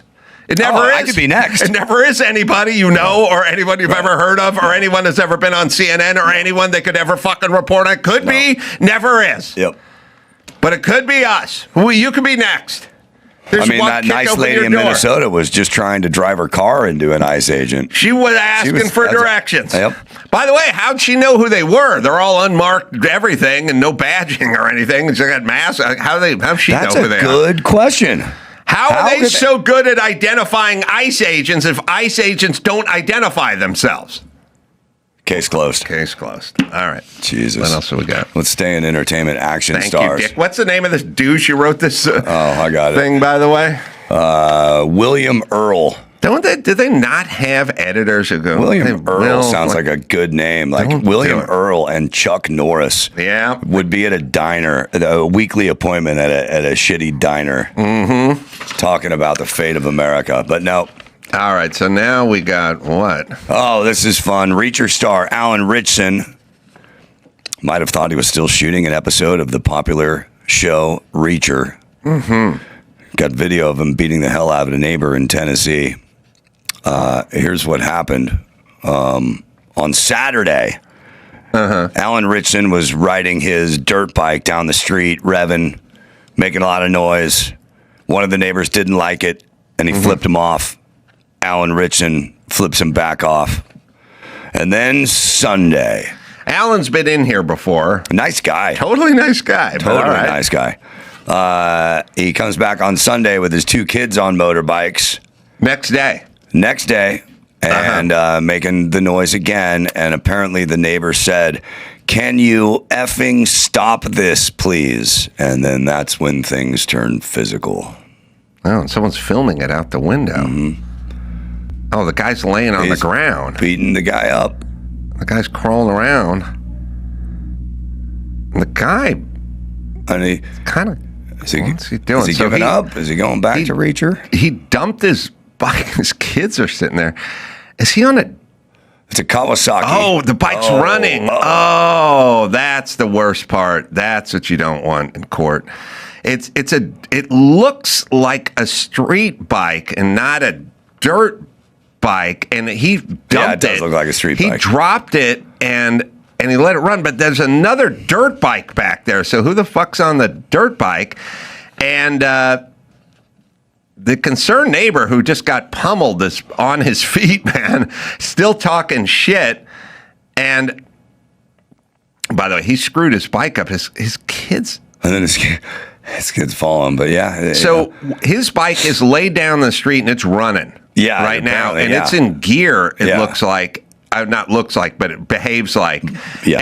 And the throttle's turning the rear wheel, and so when he pulls it up, which by the way, that meant he just dumped that bike and started pummeling he that didn't guy. put his kickstand down. He didn't kick slowly it get to off the neutral. bike. He didn't do it, and he just dumped it and started punching that dude.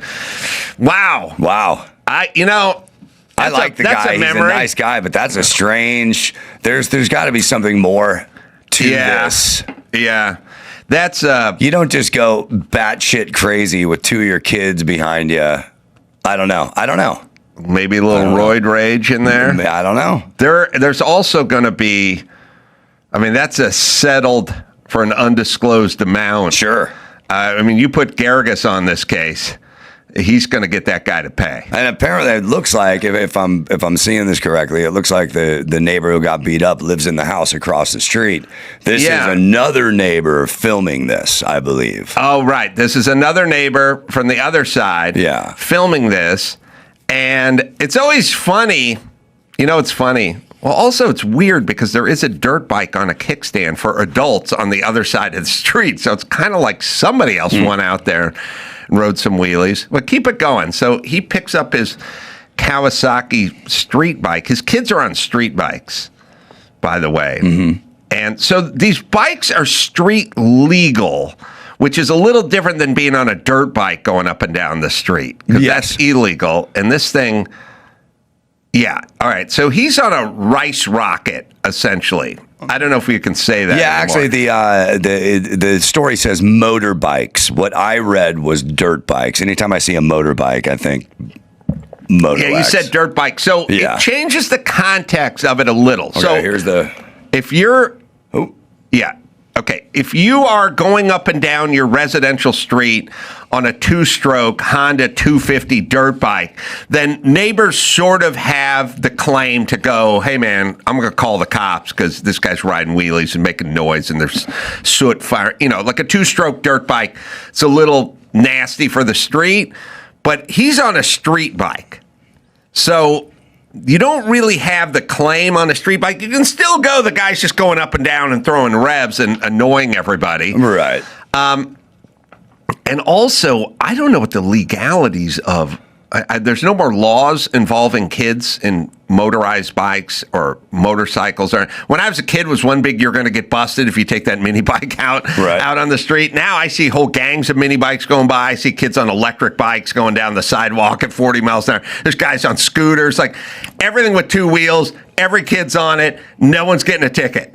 But his kids are on street bikes, mini street bikes. By the way, if my dad ever said to me, hey, this neighbor's being a son of a bitch, grab your bike and let's go throw some revs, I'd be like, hey, Dad, you never bought me a bike and you don't have one either. So go back to the sofa. Yeah, so there's going to be some suing going on. There's going to be some suing going on. The way the law works in this is the famous person pays. Yes. And the video is going to... enforce that. Now is a good time to say that Reacher Season 1, Episode 5, one of my songs, City of Angels, is in that episode. Season 1, Episode 5. Oh, yeah, so just that's go right. back and watch that. Yeah, I should ask Santora what he thinks of this. All right. Let's do one more. All right. Well, just over 83 years ago, Franklin Roosevelt called the Imperial Japanese Navy's December 1941 attack on Pearl Harbor a date that will live in infamy. On Thursday, President Donald Trump turned it into a punchline. Ah, that's so good. Let's play it. Yep. And we didn't tell anybody about it. Start from the because top. We wanted surprise. We went in very hard, and we didn't tell anybody about it because we wanted surprise. Who knows better about surprise than Japan? Okay? Why didn't you tell me about Pearl Harbor? Okay? Right? You know, he's asking me, no, you believe in surprise, I think much more so than us. And all right, hold on. You have to hear the part. We don't need it, but you have to hear the part where the guy who asked him the question is in Japanese, like sort of broken English. The guy who asked him the question is Japanese. Okay. That's the part that really makes it funny because it's not like he's talking to the prime minister. He's talking to a reporter, but the reporter asked the question in a sort of staccato Japanese. That's a little accent. more context. That's a little more context. That's why he's going, why didn't you tell us this? Great. So look, if you want to know the difference between Trump and Obama, Trump makes a Pearl Harbor joke. He's dead nuts on. And Obama goes to Hiroshima and Nagasaki and apologizes for us dropping a bomb on the people that started the fucking war and raped everybody and enslaved everybody and tortured everyone to death. And we would have wasted another 400,000 souls trying to invade their mainland, and we would have killed 2 million of them. Obama thinks it's a good idea to apologize to them. That's it. And Trump thinks it's a good idea to make fun of them. And that's all you need to know, kids. Obama goes over there, puts his fucking tail between his legs, does one of those, I love this country, but bullshit. You've never said anything good about this country ever, neither's your fucking wife. So you go over there and beg for forgiveness, and Trump makes a joke about a surprise attack, and that's the difference, and that's where the mocking comes in versus the apologizing. There's never been a greater time to love your country. All right. This weekend, Friday, Saturday, Norfolk, Nebraska, District Center. Early show Friday sold out. I don't know, maybe some still for left. And then Sunday, Lincoln, Nebraska. 2 shows there. Late show, or the 7 o'clock show, sold out. So we had a 4 o'clock show. You can just go to AdamCarolla.com for all the info. Until next time, Sam for Dawson and Pete Holmes saying mahalo.